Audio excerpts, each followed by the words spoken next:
Hi guys. तो guys solution का बहुत ही इंपॉर्टेंट टॉपिक के बारे में आज हम डिस्कस करेंगे और इसमें आपका बहुत ही इंपॉर्टेंट सब आपका न्यूमेरिकल्स बनेगा।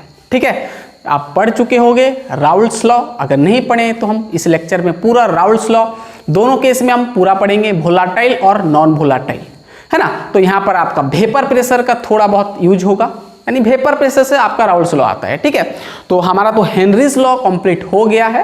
ठीक है, नहीं देखे तो जाके देख लीजिए, वैसे उसका कुछ यहाँ पर लिंक नहीं है, फिर भी आपको पता होना चाहिए। ठीक है, तो स्टार्ट करें। वेपर प्रेशर आएगा, फिर आपका राउल्ट्स लॉ आएगा, है ना।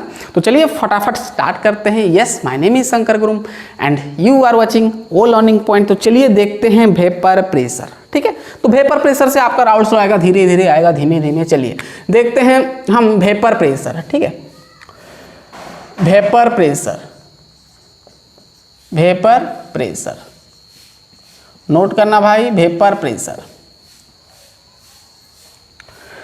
वेपर प्रेशर ध्यान सुनना। अब वेपर प्रेशर समझने से पहले हम थोड़ा यहां पर आपको बताते हैं कि इवापोरेशन क्या होता है, कंडेंसेशन क्या होता है। आपको पता होगा, जैसे मान लो मैं यहाँ पर एक बीकर लिया या तो फिर एक कंटेनर लिया, ठीक है, और मैं यहाँ पर लिक्विड डाल दिया, है ना। मान लो वाटर सॉल्वेंट में डाल दिया लिक्विड, है ना, लिक्विड सॉल्यूशन यहाँ पर है। ठीक है, अब मैं यहाँ पर अगर हीट करूँगा, क्या करूँगा, हीट करूँगा तो क्या होगा भाई, हीट करने से वाटर वेपर बन जाएगा ना, वाटर मॉलिक्यूल ऊपर आ जाएगा, है ना, और ये क्या कर जाएगा, एस्केप कर जाएगा। यानी इसको हम क्या बोलते हैं, इवापोरेशन कहते हैं। क्या बोलते हैं, इवापोरेशन कहते हैं, है ना। मतलब इवापोरेट कर गया, यानी एस्केप कर गया, बाहर तरफ चला गया। किसका ना, ये मॉलिक्यूल का। मतलब ये जो आपका लिक्विड सॉल्यूशन लिए, इस ये लिक्विड सॉल्यूशन का मॉलिक्यूल सब बाहर चला जाएगा। क्योंकि जब आप हीट करोगे तो काइनेटिक एनर्जी क्या होगा भाई, इंक्रीज करेगा, है ना। काइनेटिक एनर्जी क्या करेगा, इंक्रीज करेगा। काइनेटिक एनर्जी इंक्रीज करेगा तो मॉलिक्यूल सब क्या होगा, कोलिजन ज़्यादा बढ़ जाएगा, तो आधा ऊपर चला जाएगा, है ना। फर्दर आप हीट करोगे तो पूरा ये सूख जाएगा, है ना। तो ये क्या होता है भाई, इवापोरेशन होता है, आपको पता ही है। ठीक है, अगर ये आप तो आपका ये जो था, ये आपका ओपन था, है ना। ये जो आपका था ओपन कंटेनर था, है ना, ओपन वेसल था कह सकते हो, है ना, ओपन वेसल था। ठीक है, अगर मैं यहाँ पर क्लोज कर दूंगा तो क्या होगा, अगर मैं यहाँ पर क्लोज कर दूंगा और हीट को बढ़ाऊंगा तो क्या होगा, ध्यान से सुनना। अगर मैं ये चीज को, वेपर प्रेशर आएगा भाई, ध्यान सुनना। अगर मैं ये चीज को, कंटेनर को अगर मैं हीट किया, देखो रुक जाओ, यहाँ पर ये आपका कंटेनर है, ठीक है। अब अगर मैं यहाँ पर क्लोज कर दिया, है ना, मतलब हीट बाहर जाने का रास्ता नहीं है यहाँ पर, ठीक है, मैं यहाँ पर लगा दिया, है ना, आइसोलेट कर दिया, ठीक है। मतलब अब आपका यहाँ पर बाहर तरफ मतलब वेपर नहीं जा सकता, ठीक है। तो यहाँ पर मैं यहाँ पर लिक्विड लिया, ठीक है, लिक्विड सॉल्यूशन लिया, ठीक। अब मैं यहाँ पर अगर हीट करूँगा तो क्या होगा भाई, तो यहाँ पर जो है भाई ध्यान सुनना। अब यहाँ पर जो मॉलिक्यूल है, यहाँ पर क्या है भाई, मॉलिक्यूल सपोज ए है, यहाँ पर बी है, ए है और बी है, ठीक है, ए बी मॉलिक्यूल है, ठीक है, बी है, ए है, बहुत सारा मॉलिक्यूल है, ठीक है, मैं आपको दिखा रहा हूँ। ठीक है, तो जब हम इसको हीट करेंगे तो क्या होगा भाई, ये जो पहले तो आपका यहाँ पर जो ऊपर वाला लेयर है, जो भाई ये आपका ऊपर वाला लेयर, मतलब ये पानी का जो ऊपर वाला लेयर है, पहले तो ये ऊपर जाएगा, पहले तो ये इवापोरेट होगा ना, मतलब बाहर जाएगा, है ना। मतलब ए मॉलिक्यूल बी मॉलिक्यूल जो भी ऊपर होगा आपका, वो पहले आएगा यहाँ पर, ए बी ऐसे इवापोरेट हो जाएगा।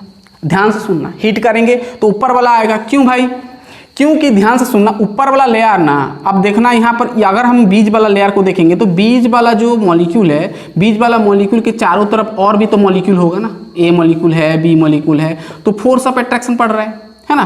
फोर्स ऑफ मतलब खींच के रखेंगे अपनी तरफ, ठीक है ना, खींच के रखेंगे तो मतलब ये आगे नहीं बढ़ पाएगा, इवापोरेट नहीं, कोलिजन कम हो जाएगा, ठीक है ना। लेकिन ऊपर वाला लेयर तो खींचने वाला कोई नहीं, ऊपर तो यहाँ पर कोई नहीं, ऊपर तो ऊपर खाली स्पेस है, बस यहाँ पर इस तरफ खींचेगा, इस तरफ खींचेगा, इस तरफ खींचेगा। लेकिन बीच में जो होगा चारों तरफ पर खींचेगा, है ना, पकड़ के रखेगा, तो इवापोरेट ठीक से नहीं हो पाएगा। तो पहले तो आपका ऊपर वाला लेयर का जो भी मॉलिक्यूल होगा, ये ऊपर वाला लेयर सरफेस का, ये वाटर का सरफेस का पहले इवापोरेट होगा, यानी वेपर बनेगा। तो वेपर बन गया, ये वेपर बन गया ना। तो अब यहाँ पर क्या होता है ना, वेपर प्रेशर का कहानी क्या होता है, जब यहाँ पर वेपर बन जाता है तो क्या होता है, जबकि आपका क्या है भाई, आइसोलेट कर लिए हो इसको, मतलब ये पूरा बंद है, तो क्या होगा भाई, ये फिर क्या होगा ना, फर्दर यहाँ पर कोलिजन होके ये जो मॉलिक्यूल है फिर अपने सरफेस की तरफ क्या करते हैं ना, प्रेशर डालते हैं, और इसको ही हम क्या बोलते हैं, वेपर प्रेशर कहते हैं। ठीक है ना। एक क्लोज वेसल ले गए, उसमें आपका सॉल्यूशन है, हीट किए तो क्या होगा, वेपर बना, वेपर फ्री स्पेस में आ गया, ज़्यादा हो गया, काइनेटिक एनर्जी ज़्यादा बढ़ गया, तो क्या किया फिर ये जो मॉलिक्यूल सब, ये जो पार्टिकल है ये सब क्या किया, फिर सरफेस के ऊपर क्या किया, प्रेशर डाला। तो इसको हम क्या बोलते हैं भाई, वेपर प्रेशर। क्या बोलते हैं भाई, वेपर प्रेशर। क्या बोलते हैं, वेपर प्रेशर। ठीक है ना, इसको हम क्या बोलते हैं, वेपर प्रेशर। बहुत सिंपल कहानी है, देखना। अब देखो यहाँ पर और एक तो चीज नोट करना, वेपर प्रेशर का हम डेफिनेशन लिखेंगे, टेंशन मत लेना। तो अगर मैं यहाँ पर हीट किया तो क्या होगा, ये इवापोरेट करेगा, है ना, इवापोरेशन तो पूरा एस्केप नहीं करेगा, यहाँ पर ही वेपर बन जाएगा। वेपर बन गया, अब फर्दर हीट करोगे तो क्या होगा, आप जानते हो धीरे धीरे क्या होगा भाई, यहाँ पर साइड में वाल में क्या होगा, चिपक जाता है ना, जिसको हम कॉन्डेंस कहते हैं, कॉन्डेंस हो जाता है ना साइड में कुछ कुछ, मतलब जैसे पानी का आप देखे होंगे कुकर सब में, आप लोग हीट करते हो तो क्या होता है, जब आप खोलते हो ढक्कन को तो क्या होता है, साइड तरफ वाल तरफ देखना, कुकर का चारों तरफ एक मतलब बूंद बूंद टाइप का यहाँ पर चिपका हुआ रहता है, ये आपका क्या होता है भाई, पानी का बूंदा होता है। ठीक है ना, अब धीरे धीरे हीट अगर कम कर दोगे तो ये फिर आएगा, फिर पानी में मिल जाएगा, है ना। यानी आप यहाँ पर ये कह सकते हो कि यहाँ पर जो ये आपका लिक्विड था ना, नीचे आपका क्या था भाई, लिक्विड लिए थे आप। ठीक है, यानी आप यहाँ पर ये कह सकते हो कि जो लिक्विड है भाई, लिक्विड है ये आपका इक्विलिब्रियम होगा किसके साथ भाई, गैस यानी वेपर के साथ, है ना। देखो लिक्विड से गर्म करोगे तो वेपर बनेगा, फिर वेपर से क्या होगा भाई, कंडेंस होकर लिक्विड बनेगा। ठीक है ना भाई, तो ये आपका एक जो सिस्टम है आपका इक्विलिब्रियम सिस्टम भी कह सकते हो। ठीक है ना, समझ में आ गया, लिक्विड इक्विलिब्रियम टू वेपर, यानी लिक्विड से वेपर बन रहा है, वेपर से फिर लिक्विड बनेगा। जब आप टेम्परेचर कम कर दोगे तो इस साइड में फिर जो, अरे कहाँ जाएगा भाई, ये तो बाहर नहीं जाएगा ना, एस्केप नहीं करेगा। अगर एस्केप करता तो पानी सूख जाता है, यहाँ पर नहीं जाएगा, मतलब फिर ये नीचे आएगा, यानी फिर पानी बन जाएगा। ठीक है, तो ये क्या होता है भाई, लिक्विड वेपर इक्विलिब्रियम स्टेट में आते हैं, हम कह सकते हैं। ठीक है, तो वेपर प्रेशर समझ में आ गया कि हम क्लोज वेसल में अगर क्या पानी को रख दें, कुछ भी हम सॉल्यूशन कर रख देंगे, हीट करेंगे तो क्या होगा, ये मॉलिक्यूल का काइनेटिक एनर्जी बढ़ जाएगा, तो इधर उधर भागने लगेगा, आधा ऊपर जाएगा तो ये यहाँ पर भी कोलिजन बढ़ जाएगा, टेम्परेचर ज़्यादा है तो आपस में फिर कोलाइड होंगे, तो कुछ मॉलिक्यूल्स यहाँ पर सरफेस की तरफ क्या करेंगे भाई, प्रेशर डालेंगे, तो उसको हम क्या बोलते हैं, वेपर प्रेशर कहते हैं। तो हम आप क्या लिखोगे भाई, डेफिनेशन सिंपल वर्ड में आप लिखोगे तो क्या लिखोगे, द प्रेशर, क्या लिखोगे, द प्रेशर एक्सर्टेड बाय, किसके द्वारा, the pressure exerted by vapours, the pressure exerted by the vapours, the pressure exerted by vapours of liquid लिख सकते हो ना, vapours of the liquid, of the liquid, of the liquid is called क्या, vapour pressure. ठीक है, ठीक है ना भाई, समझ में आ गया पूरा। ये सिंपल होता है वेपर प्रेशर, है ना, वेपर से लगने वाला फोर्स को यानी प्रेशर को हम वेपर प्रेशर कहते हैं, बहुत सिंपल। अब ओपन वेसल में, ओपन सिस्टम में नहीं होगा भाई, क्योंकि यहाँ पर तो सब मॉलिक्यूल बाहर चला जाएगा ना, गैसेस फॉर्म में बाहर चला जाएगा, तो ये धीरे धीरे सूख जाएगा। यहाँ पर प्रेशर कौन डालेगा भाई, अगर बंद होता तो फिर यहाँ पर क्या होता, कोलाइड होके फिर नीचे तरफ धक्का देता, मतलब प्रेशर डालता, है ना। जब यहाँ पर तो ये ओपन है ना, तो बाहर चला जाएगा। समझ में आ गया पूरा, चलिए ये तो हो गया आपका। चलिए ये आपका वेपर प्रेशर का कहानी। अब ये वेपर प्रेशर को और अच्छे से एक्सप्लेन क्या है, राउल्ट्स लॉ ने। ठीक है, राउल्ट, ठीक है, उसको हम थोड़ा देखते हैं। तो चलिए अब ये जो वेपर वाला कहानी सिर्फ लिक्विड सॉल्यूशन में काम आएगा भाई, क्योंकि सॉलिड में आपका तो वेपर नहीं बनेगा। अगर आप सॉल्यूशन में सॉलिड लेते हो तो आपका वेपर तो नहीं बनेगा भाई। तो इसीलिए देखो हमारा, पहले समझो राउल्ट्स लॉ आएगा, पहले समझो जो हमारा लिक्विड होता है ना भाई, लिक्विड सॉल्यूशन, मुझे बताओ लिक्विड सॉल्यूशन दो प्रकार हो सकते हैं। अगर आप सॉल्वेंट, तो हम लिक्विड सॉल्यूशन मतलब यहाँ पर सॉल्वेंट आपका लिक्विड ही होगा, है ना, सॉल्वेंट आपका लिक्विड ही होगा भाई, तब आपको लिक्विड सॉल्यूशन मिलेगा। ठीक है, सॉल्वेंट आपका लिक्विड होगा। तो सॉल्यूट के ऊपर डिपेंड करता है, सॉल्यूट आप लिक्विड में ले रहे हो कि सॉलिड में ले रहे हो, दोनों केस में वेपर बनेगा। ठीक है, ध्यान सुनना। अब लिक्विड सॉल्यूशन आपका दो प्रकार का बन सकता है भाई, या तो आप लिक्विड को लिक्विड के साथ मिलाओ, है ना, लिक्विड को लिक्विड के साथ मिलाओ तो आपका लिक्विड सॉल्यूशन मिलेगा भाई। ये आपका सॉल्वेंट, ये आपका सॉल्वेंट है, यहाँ पर देखेंगे हम सॉल्वेंट हमेशा लिक्विड स्टेट में होगा भाई, ध्यान सुना, लिक्विड सॉल्यूशन में ही आपका राउल्ट्स लॉ बेस है। ठीक है, अब देखना यहाँ पर लिक्विड में डालोगे तो लिक्विड सॉल्यूशन मिलेगा, या तो फिर सॉलिड, ध्यान से सुनना, सॉलिड को आप लिक्विड में डालोगे तो भी आपका लिक्विड सॉल्यूशन मिलेगा। मिलता है ना, मैं बता चुका हूँ आगे से। जैसे आप शक्कर से आपका सॉलिड स्टेट में होता है, पानी में डाल तो क्या होता है, लिक्विड सॉल्यूशन मिल जाता है। ठीक उसी तरह तो ये आपका सॉलिड लिक्विड, मतलब दोनों में आपका लिक्विड सॉल्यूशन ही मिलेगा, ठीक है ना। तो पहले तो ये जो हम वेपर प्रेशर देखेंगे किसमें, लिक्विड में देखेंगे। अगर सॉल्यूशन में, भाई ध्यान सुनना, अगर सॉल्यूशन में आप लिक्विड सॉल्वेंट ले रहे हो और लिक्विड सॉल्यूट ले रहे हो तो उसका वेपर प्रेशर का कहानी क्या होता है बताएगा राउल्स लॉ, ठीक है। अब सॉलिड अगर ये आपका सॉल्वेंट यानी लिक्विड में आप अगर सॉल्यूट डाल रहे हो सॉलिड, तो वेपर प्रेशर का कहानी क्या होता है वो भी बताएगा राउल्स लॉ। यानी दो ठो केस होता है राउल्स लॉ का बेसिकली, ठीक है।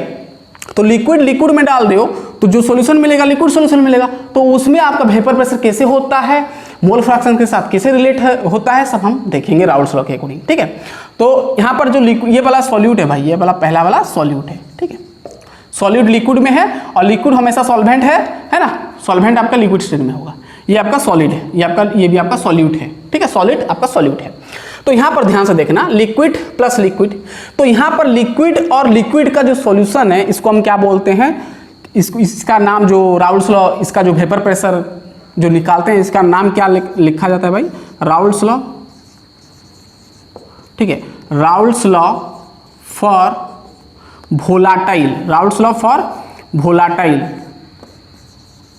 वोलाटाइल सॉल्यूट, वोलाटाइल सॉल्यूट मतलब यहाँ पर जो सॉल्यूट है वोलाटाइल है। वोलाटाइल का मतलब ध्यान, जो कि इवापोरेट कर जाता है ना, जो कि वेपोराइज हो जाता है, वेपर बन जाता है, जो कि इवापोरेट होता है, ठीक है। अब यहाँ पर इसका नाम पड़ जाता है सॉलिड। अगर लिक्विड में अगर सॉलिड ले जाते जो सॉल्यूशन मिलता है तो उसमें जो वेपर प्रेशर जो हम कहानी पढ़ेंगे वो बताएगा कौन, राउल्स लॉ। समझो पहले, राउल्स लॉ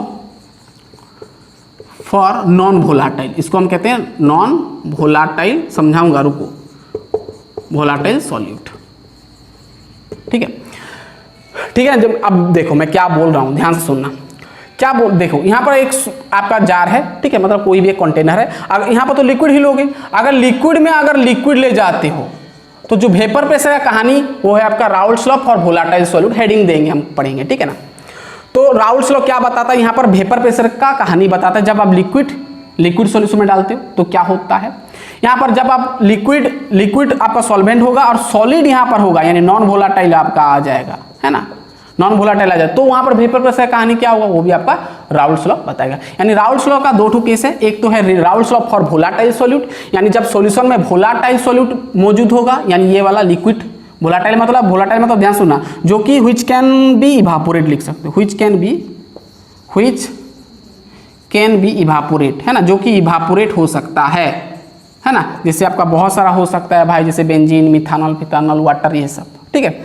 अब Raoult's law for non volatile का मतलब क्या होता है, जो कि इजीली मतलब इवापोरेट जो नहीं होता है, यानी कैंट इवापोरेट, सॉलिड फॉर्म में जो होता है, सुक्रोज, ग्लूकोज, ये सब, ठीक है ना, जो कि इवापोरेट नहीं करता है। तो लिक्विड में डालोगे सॉलिड, ठीक है, तो भी आपको लिक्विड सॉल्यूशन मिलेगा, तो वहां पर वेपर प्रेशर का कहानी क्या होता है राउल्स लॉ बताएगा, ठीक है। अब पहला तो हम देखेंगे भाई ये Raoult's law for volatile solute, यानी जब सॉल्यूशन में आपका क्या होगा ना, सॉल्यूट जो होगा लिक्विड स्टेट में होगा, तब वेपर प्रेशर क्या होगा, समझ में आ गया। चलो एक एक हम करेंगे तो समझ में आएगा। चलिए अब इसको छोड़ो, चलो आगे बढ़ते हैं। भाई हम वेपर प्रेशर का ही कहानी देख रहे हैं, ठीक है ना। चलो अब हम देखते हैं, ठीक है,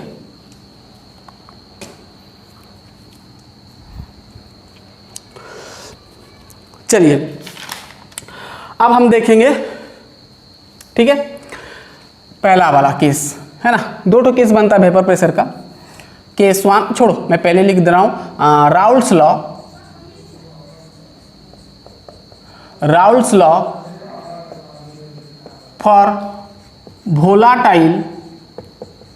वोलाटाइल सॉल्यूट, ठीक है ना, वोलाटाइल सॉल्यूट्स। राउल्स लॉ देखेंगे, वोलाटाइल सॉल्यूट में राउल्स लॉ क्या होगा, ठीक है, यानी वेपर प्रेशर ही बताएगा।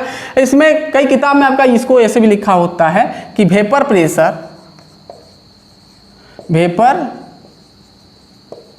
प्रेशर ऑफ लिक्विड सॉल्यूशन, यानी जो आपका सॉल्यूट है लिक्विड है और सॉल्वेंट भी आपका लिक्विड है, तो यहां पर वेपर प्रेशर क्या होता है, ठीक है, तो इसको ऐसे भी लिखा होता है, ठीक है,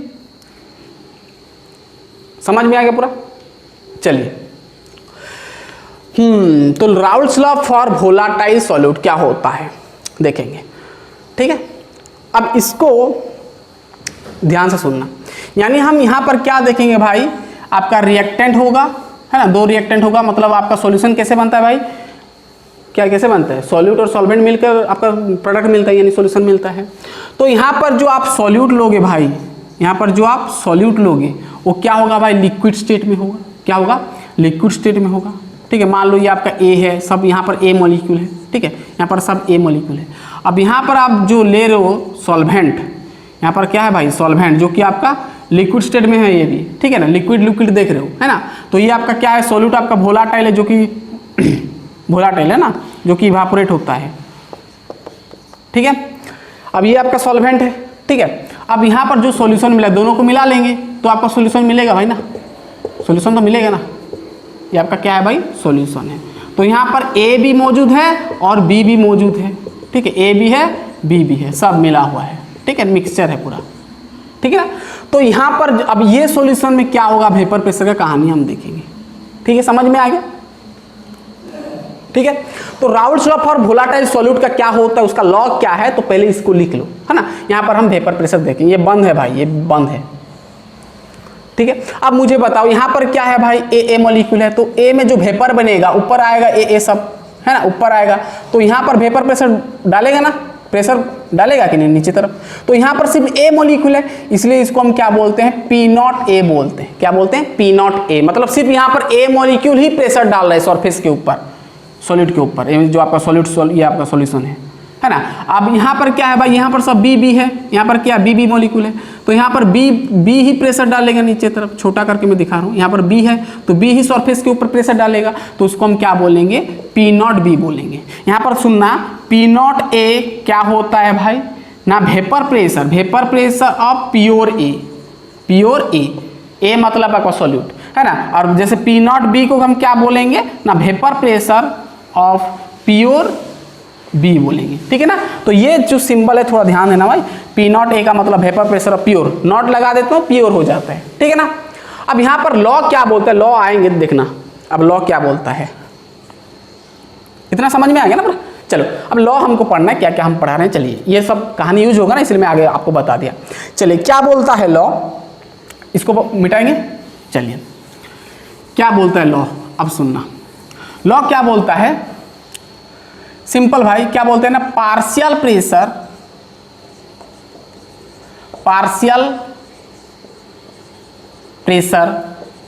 of solute in solution is directly proportional to, तो क्या बोलता है ना, मोल फ्रैक्शन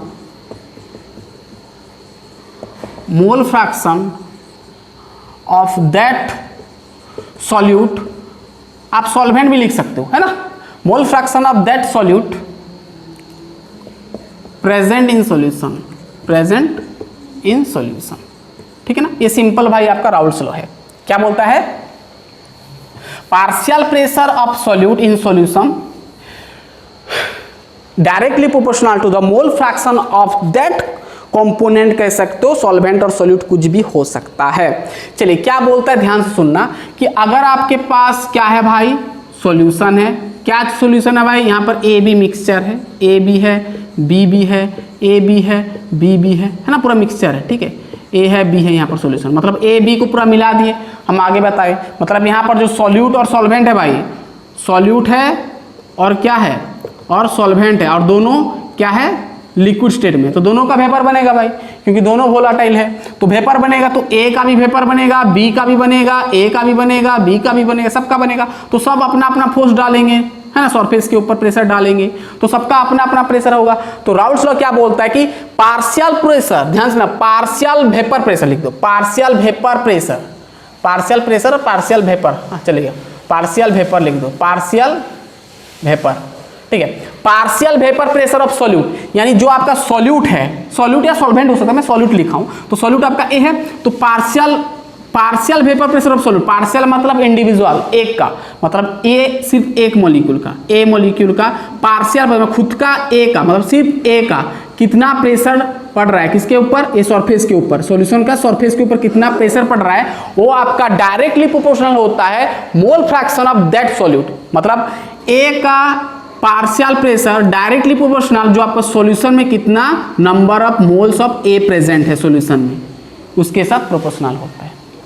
ठीक है ना? अरे ऑब्वियसली होगा, क्योंकि ये सब ए मॉलिक्यूल्स यहाँ पर जितना प्रेशर डालेगा उतना अंदर आएगा, उतना अंदर आएगा ना। ए डाला प्रेशर तो नीचे तरफ आ गया, मिक्स हो गया। फिर बी, अगर बी डालेगा तो बी है ना। अरे भाई समझ में ना, मतलब ए पार्शियल मतलब इंडिविजुअल, एक एक का, मतलब इसका पार्शियल प्रेशर किसके साथ डायरेक्ट प्रोपोर्शनल होगा, ये सॉल्यूशन में सिर्फ ए के साथ, ए का नंबर ऑफ मोल के साथ, यानी मोल फ्रैक्शन के साथ। मोल फ्रैक्शन का जानते हो ना, मोल फ्रैक्शन जानते हो, number of moles by total number of moles होता है ना। चलिए समझ में आ गया, समझ में आएगा पूरा। क्या बोलते हैं ना, पार्शियल प्रेशर ऑफ सॉल्यूट, और कंपोनेंट भी लिख सकते हो है ना, बी का भी आप कह सकते हो है ना, सॉल्वेंट भी कह सकते हो। Partial pressure of vapour pressure of solute directly proportional to mole fraction of that component और that solute present in solution. ठीक है, समझ में आएगा। इसको मैथमेटिकली कैसे लिखते हैं भाई, पार्शियल प्रेशर ऑफ सॉल्यूट को हम ऐसे लिख सकते हैं, सॉल्यूट को हम पीए लिए हैं तो पीए लिख सकते हो। हाँ ठीक है, हम पीए लिए हैं, पीए डायरेक्टली प्रोपोर्शनल तो हम क्या लिख सकते हैं भाई, मोल फ्रैक्शन यानी एक्स ए हम लिख सकते हैं। समझ में आए, सिंपल भाई आपका लॉ है, क्या बोलता है, Raoult's law for volatile solute. ठीक है, इसको क्या क्या थोड़ा मॉडिफाई किया गया है, क्योंकि हम न्यूमेरिकल्स में भी डालेंगे। तो पीए को पीए रखा गया है, प्रोपोर्शनल सिंबल को हटाया, इक्वल दिया, और यहाँ पर लगाया गया भाई क्या, के लगाया गया। क्या लगाया गया, के लगाया गया। यहाँ पर मोल फ्रैक्शन ऑफ ए लिखा गया। ठीक है, तो ये सिंपल होता है। तो ये इसको हम डायरेक्ट न्यूमेरिकल्स में नहीं डालेंगे, तो इसको थोड़ा हम मॉडिफाई करेंगे। सपोज इफ मान लेते हैं कि यहाँ पर मोल फ्रैक्शन जो एक्स ए का यानी सॉल्यूट का, मान लेते हैं mole fraction A equal to 1 है। क्या है, सपोज मान लो 1 है। अब यहाँ पर सुनना, अगर मोल फ्रैक्शन ऑफ ए का मोल फ्रैक्शन अगर 1 है, मतलब नंबर ऑफ मोल्स अगर 1 है, हम जानते क्या है कि x A plus X B यानी सॉल्यूट का मोल फ्रैक्शन सॉल्वेंट का मोल फ्रैक्शन इक्वल टू 1 होता है। अगर मैं इसको 1 मान लिया तो एक्स बी कितना होगा भाई, कट गया, यानी एक्स बी आपका क्या हो गया, 0 हो गया। यानी आपका एक्स बी 0 मतलब मोल फ्रैक्शन ऑफ बी 0 है, यानी आपका यहाँ पर सॉल्वेंट नहीं है। मान लो एक्स बी 0 मतलब यहाँ पर सॉल्वेंट नहीं है भाई, अब सॉल्वेंट नहीं है, मान लेते हैं सॉल्वेंट नहीं है, सिर्फ क्या है भाई यहाँ पर प्योर ए है। क्या है भाई, प्योर ए है सब, यहाँ पर जो सॉल्यूशन में प्योर ए है, क्या है, प्योर ए सब है, यानी सिर्फ ए का ही वेपर प्रेशर बनेगा भाई, क्योंकि बी नहीं है, सुनना, बी नहीं है। ठीक है ना, तो अगर x ए इक्वल टू 1 है मतलब एक्स बी क्या हो जाएगा भाई, ऑब्वियसली 0 होगा, यानी मोल फ्रैक्शन नहीं है, यानी एक्स बी नहीं है। मोल फ्रैक्शन ऑफ बी 0 मतलब क्या होता है, यहाँ पर नंबर ऑफ मोल्स नहीं है भाई, नंबर ऑफ मोल्स नहीं है मतलब बी नहीं है, सिर्फ प्योर ए है, यानी सिर्फ ए का ही वेपर प्रेशर बन रहा है। तो हम इसको ऐसे लिख सकते हैं, अगर x ए इक्वल टू 1 है तो भाई ये आपका क्या हो जाएगा, पी ए बराबर 2k हो जाएगा। के एक्स ए जगह पर 1 डालेंगे ना तो आपका क्या हो जाएगा, के हो जाएगा। और ये पी ए किसके साथ बराबर हो गया, के साथ। और ये जब इसको हम पी नॉट ए भी लिखते हैं भाई, अब ऐसा क्यों बोलो, क्योंकि भाई यहाँ पर बी नहीं है, बी कंपोनेंट ही नहीं, सिर्फ ए है, तो ए का ही सिर्फ वेपर प्रेशर बन रहा है। तो हम लिख सकते हैं P A equal to P not A, P A equal to P not A, क्योंकि ये इसका होता है प्योर वेपर प्रेशर होता है, प्योर वेपर प्रेशर ऑफ ए। ए मतलब सॉल्यूट, ए मतलब क्या है भाई, सॉल्यूट, यानी सिर्फ सॉल्यूट का। ठीक है ना, समझ में आया ना भाई, सिर्फ सॉल्यूट का। बी नहीं है तो छोड़ो, यानी पी ए को हम पी नॉट ए लिख सकते हैं। लिखने का तरीका है भाई, बुक में भी मेंशन किया है। तो प्योर वेपर प्रेशर, इसका मतलब प्योर होता है, मतलब सिर्फ ए है, इसलिए पी नॉट ए लिखा गया है इसको। यानी अब देखना यहाँ पर फॉर्मूला आएगा, तो इसको क्या किया गया, ध्यान से सुनना। अब यहाँ पर अब P A equal to P not A आ गया भाई।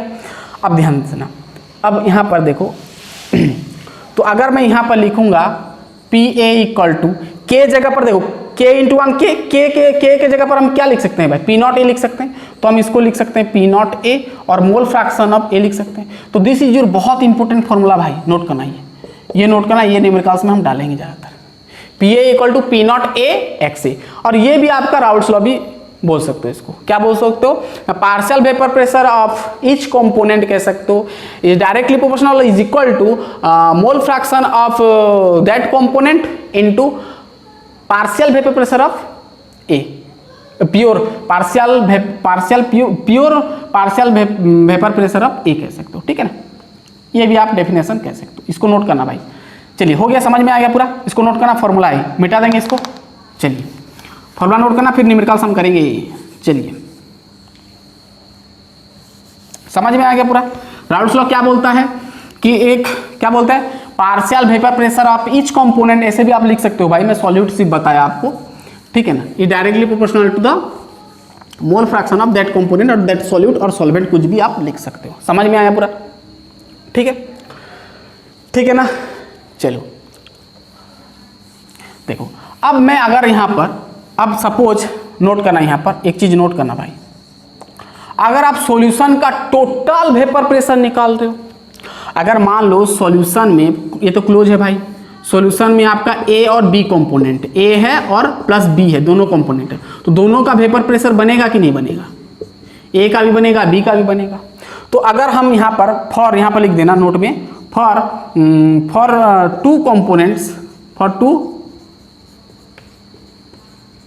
कंपोनेंट्स द टोटल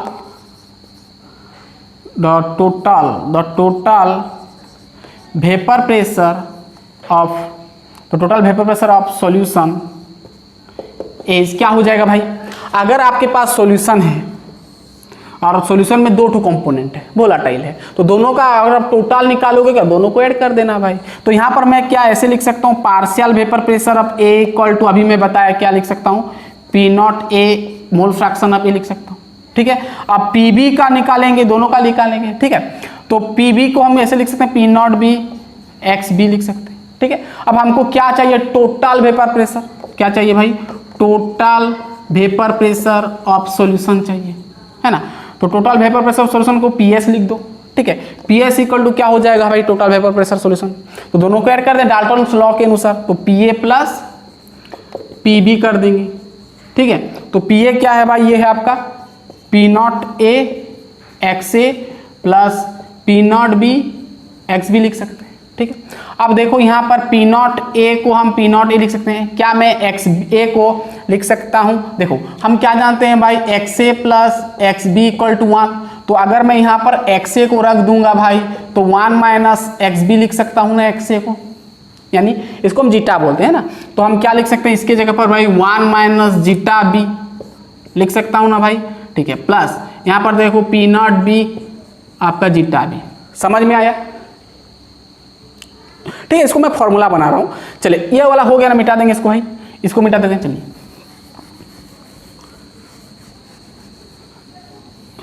मैं दोनों लॉ को बता दूंगा, फिर मैं न्यूमेरिकल्स करूंगा, ठीक है। अब ध्यान से सुनना, अब इसको हम ऐसे लिख सकते हैं भाई, P not A into 1 P not A, और ये आपका P not A into X B multiply कर दिया, और आपका ये P naught B into X B, ठीक है। यानी आपका total vapour pressure of solution कितना मिल गया भाई। अब देखो यहाँ पर पी नॉट ए कर दिया, ये दोनों में मैं एक्स बी कॉमन ले गया, ठीक है, प्लस एक्स बी कॉमन ले गया, तो क्या बच जाएगा भाई, एक्स बी कॉमन लिया, इसके जगह पर बच गया होगा P naught B plus, sorry minus हो जाएगा, माइनस पी नॉट ए, हो गया ना। तो ये आपका total vapour pressure of solution का, सॉल्यूट और सॉल्वेंट दोनों को मिलाओगे तो ये फॉर्मूला डाल देना, है ना। आप चाहो तो डायरेक्ट ऐसे ऐसे भी कर सकते हो, पी ए प्लस पी भी करना है, पी ए निकालना पी बी निकालना, फिर दोनों को जोड़ देना है। समझ में आ गया भाई। तो भाई इसको नोट करो ना, इसको हम अप्लाई करेंगे बहुत जगह पर, और टोटल का टेंशन नहीं है भाई, P A plus P B हमको मिल गया तो दोनों को ऐड कर देंगे डायरेक्ट, ये फॉर्मूला डालने की जरूरत भी नहीं है, ठीक है। चलिए आपको समझ में आ गया Raoult's law for volatile solute क्या होता है। अगर आपके पास सॉल्यूशन है, सॉल्यूशन में आपका वोलेटाइल सॉल्यूट है और सॉल्वेंट तो लिक्विड ही होगा, वोलेटाइल ही होगा, तो उसका वेपर प्रेशर कहानी समझ में आ गया। क्या है भाई कि वेपर प्रेशर ऑफ पार्शियल लिखना है, partial vapour pressure of each component is directly proportional to the mole fraction of that component present in solution, ठीक है। इतना आपको लॉ याद करना है। चलिए अब पहला वाला केस तो गया, अब दूसरा वाला भी हम देख लेते हैं फटाफट गैस, ठीक है। चलिए अब हम देखेंगे राउल्स लॉ, RAO होता है ना, Raoult's law for non volatile, मतलब जो कि इवापोरेट नहीं होगा, नॉन वोलाटाइल सॉल्यूट। ध्यान सुना गाइस, आपको दो ठो जो भी पूछ सकता है भाई, लगभग तो सेम होता है, ठीक है। ये आपका हेनरीज लॉ के साथ थोड़ा बहुत इक्वल होता है ना, क्योंकि हेनरीज लॉ भी वही बोलता है, पी इक्वल टू क्या बोलते हैं भाई, एक्स क्या बोलते हैं भाई, हाँ KH और यहाँ पर क्या होता है एक्स ए, इस प्रकार होता है ना हेनरीज लॉ, इसके जैसा है थोड़ा बहुत, ठीक है। चलो, और इसको हम बोलते हैं क्या है ना, vapour pressure of solid liquid solution बोलते हैं,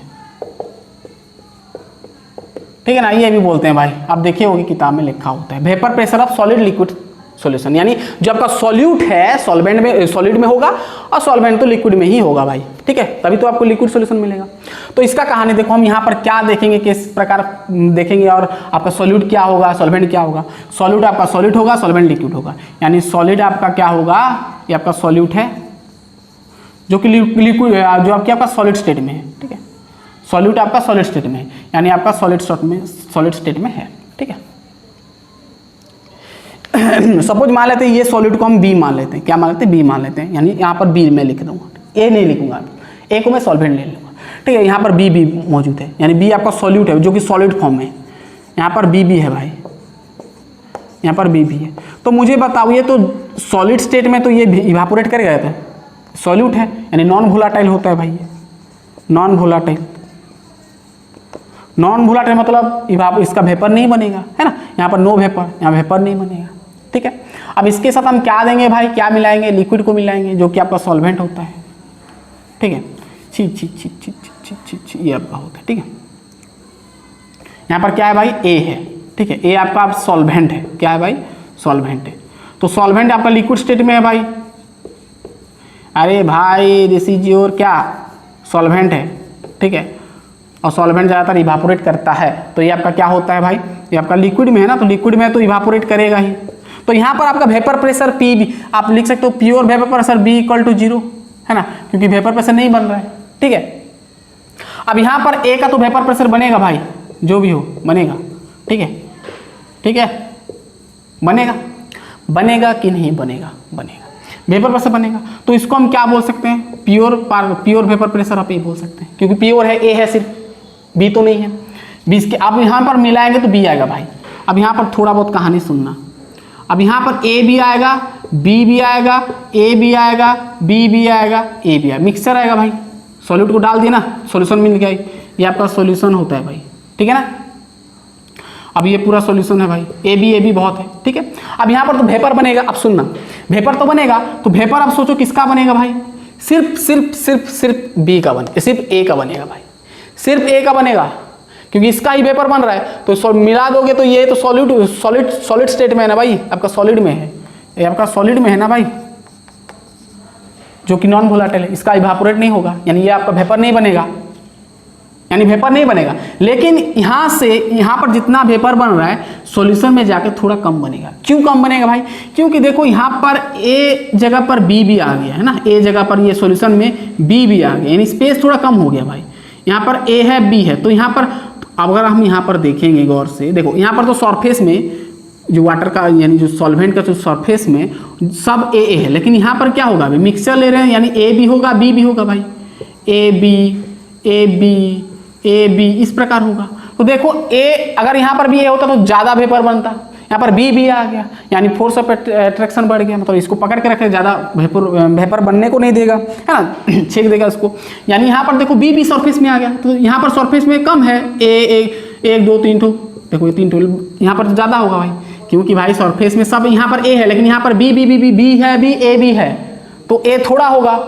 यहाँ पर तो सब ए है, तो सब ए का वेपर बनेगा, यहाँ पर बी छेक देगा ना, है ना। यहाँ पर नीचे भी आपका ए है, यहाँ पर बी है, तो नीचे तरफ खींचेगा, और ऊपर से यहाँ पर एरिया भी कम है भाई, और ऊपर से बी मौजूद है ना, बी है, तो स्पेस कम हो गया, यानी सिर्फ यहाँ पर ए बनेगा, ए का वेपर प्रेशर बनेगा भाई, बी का तो नहीं बनेगा, सिर्फ ए का बनेगा, सॉल्वेंट का बनेगा, ठीक है, समझ में आ गया। लेकिन इसके कंपैरिजन में यहाँ पर कम बनेगा भाई, सॉल्यूशन में जो आपका वेपर प्योर वेपर प्रेशर बनेगा भाई ए का, वो कम होगा एज कम्पेयर टू इसका, ठीक है ना भाई, समझ में आ गया।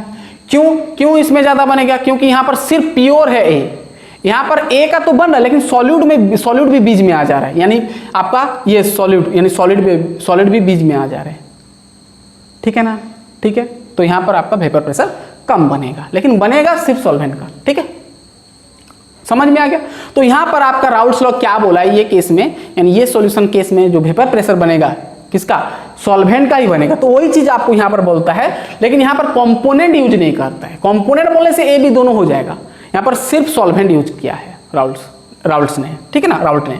चलिए, तो यहाँ पर क्या बोलता है ये लॉ, क्या बोलता है, ध्यान से सुनना। सिंपल भाई, इसको हम डायरेक्ट फॉर्मूला में लिख देते हैं, ठीक है। यानी हम कहेंगे वेपर प्रेशर ऑफ क्या, सॉल्वेंट, और पार्शियल भी लिख सकते हो, कोई दिक्कत नहीं है, ठीक है ना, पार्शियल लिख सकते हो, कोई दिक्कत नहीं है ना। Vapour pressure of solvent in solution is equal to, direct लिख देना, कुछ दिक्कत नहीं है, इज इक्वल टू क्या बोलना है आपको, मोल फ्रैक्शन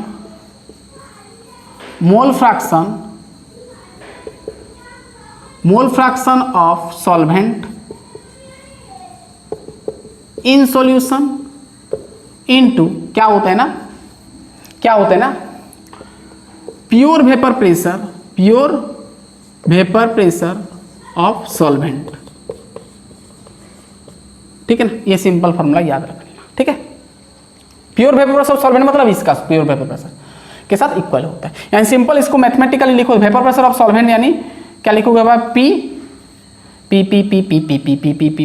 एस लिख देने से भी चलेगा भाई, कोई दिक्कत नहीं है। सॉल्यूशन देखो, वेपर प्रेशर ऑफ सॉल्वेंट मतलब क्या होता है, सॉल्यूशन भी आप कह सकते हो, क्योंकि सॉल्यूशन में आपका बी का कुछ रोल नहीं है भाई, बी का वेपर नहीं बना है, तो आप डायरेक्ट इसको वेपर प्रेशर ऑफ सॉल्यूशन भी कह सकते हो, है ना। सॉल्यूशन का मतलब समझना सिर्फ सॉल्वेंट का, ठीक है ना। तो आप इसको पी एस लिख सकते हो, P S equal to mole fraction, आप लिख सकते हो इसको क्या, मोल फ्रैक्शन ऑफ एक्स, ठीक है ना। किसका भाई, किसका सॉल्वेंट का, तो मैं x1 लिख देता हूं। x1 का मतलब समझना मोल फ्रैक्शन ऑफ सॉल्वेंट इनटू क्या होगा भाई, इनटू क्या होता है भाई, pure vapour pressure of solvent, यानी प्योर वेपर प्रेशर सॉल्वेंट मतलब P नॉट S, इसको ऐसे लिख दो, ठीक है ना। और P नॉट लिख देने से भी चलेगा, कोई दिक्कत नहीं है, ठीक है। P नॉट का मतलब समझना pure vapour pressure of solvent, ठीक है। समझ में, यहाँ पर P नॉट का मतलब क्या होता है भाई, pure vapour pressure of solvent, यहां पर सॉल्यूट का कुछ रोल नहीं है, ठीक है। अब यहां पर ये भी तो हम अप्लाई करेंगे न्यूमेरिकल्स में, इसको भी स्टार मान लो। अब और एक तो यहां पर आपका आता है जो कि हम न्यूमेरिकल्स में यूज करेंगे, लिख लो पहले इतना, इसको थोड़ा मॉडिफाई किया गया है, ठीक है ना। चलो, ये हो गया भाई, मिटाएंगे ऊपर वाला। देखो, अब इसको थोड़ा चेंजेस किया गया है, न्यूमेरिकल्स में हम डालेंगे तो बहुत कुछ हम यहां पर निकाल सकते हैं, ये रिलेशन से, ठीक है। चलो, अगर मैं यहां पर थोड़ा लिखा, देखो, अगर मैं यहां पर सपोज मैं ये सॉल्यूशन में, ये जो सॉल्यूशन था आपका भाई, यहां पर ये सॉल्यूशन था, तो सपोज ये सॉल्यूशन में कितना नंबर ऑफ मोल्स है, suppose N2 number of moles आपका सॉल्यूट है और N1 number of moles of आपका क्या है भाई, सॉल्वेंट है। N2 आपका सॉल्यूट है, N1 आपका सॉल्वेंट है, नंबर ऑफ मोल्स उतना प्रेजेंट है। तो अगर मैं यहां पर लिखा सपोज, है ना, इफ मैं लिखा if solution contain N2 number of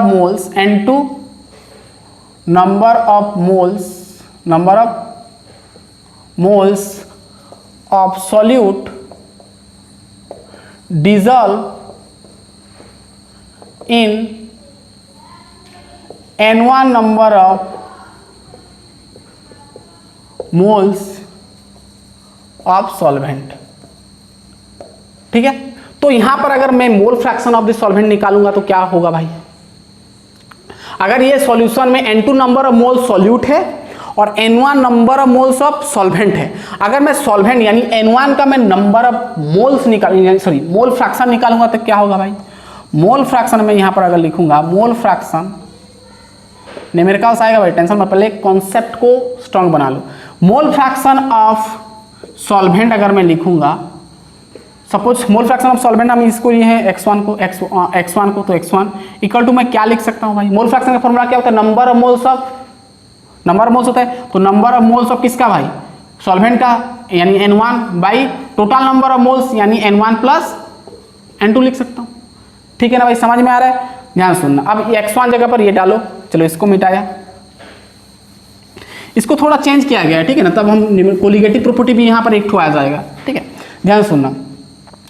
अब यहां पर डालोगे तो मोल फ्रैक्शन सॉरी आपका vapour pressure of solution equal क्या हो जाएगा भाई, x1 आपका N1 by N1 plus N2 हो जाएगा।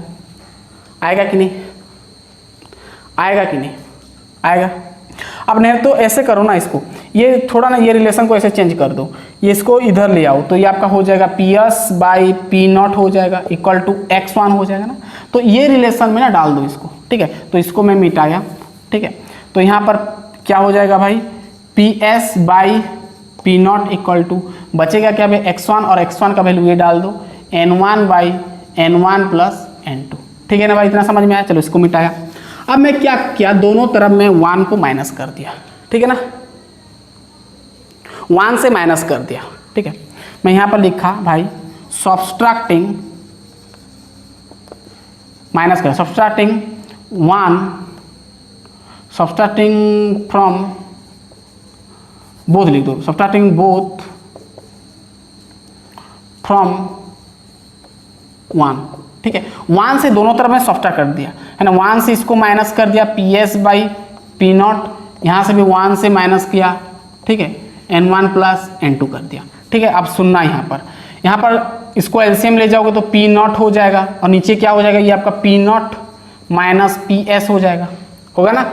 इधर आप N1 प्लस N2 ले जाओगे तो क्या बचेगा भाई, N1 प्लस N2 बचेगा, ठीक है, माइनस N1 बचेगा ना, तो ये कट जाएगा, क्या बचेगा भाई N2/N1 प्लस N2 भाई। अब ध्यान से सुनना, तो हमारा जो यहाँ पर रिलेशन मिला क्या मिला भाई, P0 माइनस PS/P0 है ना। P0 का मतलब ध्यान सुनना, ये आपका pure vapour pressure of solvent होता है ना, और PS का मतलब vapour pressure of total vapour pressure of vapour pressure of solution यानी सॉल्वेंट का, ध्यान सुना। और इधर क्या है भाई आपका N2 बाई क्या मिला आपको N1/N2 है ना। तो अब इसको थोड़ा ये रिलेशन को ध्यान से देखना, ये बहुत इंपॉर्टेंट भाई, ठीक है। ये आपका कोलिगेटिव प्रॉपर्टी भी कहता है, सुनना।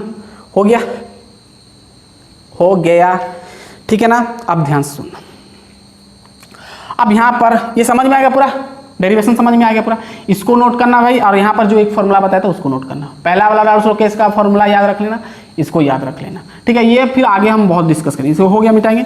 चलिए अब यहाँ पर देखना, यहाँ पर देखना, अब यहाँ पर देखना, ध्यान से, इंपॉर्टेंट है। यहाँ पर जो आपको P0 दिख रहा है ना, P0 माइनस PS दिख रहा है, इसको हम क्या बोलते हैं, lowering vapour pressure, lowering of vapour pressure, ठीक है। और ये पूरा टर्म को हम क्या बोलते हैं, P0 माइनस PS/P0, इसको हम बोलते हैं रिलेटिव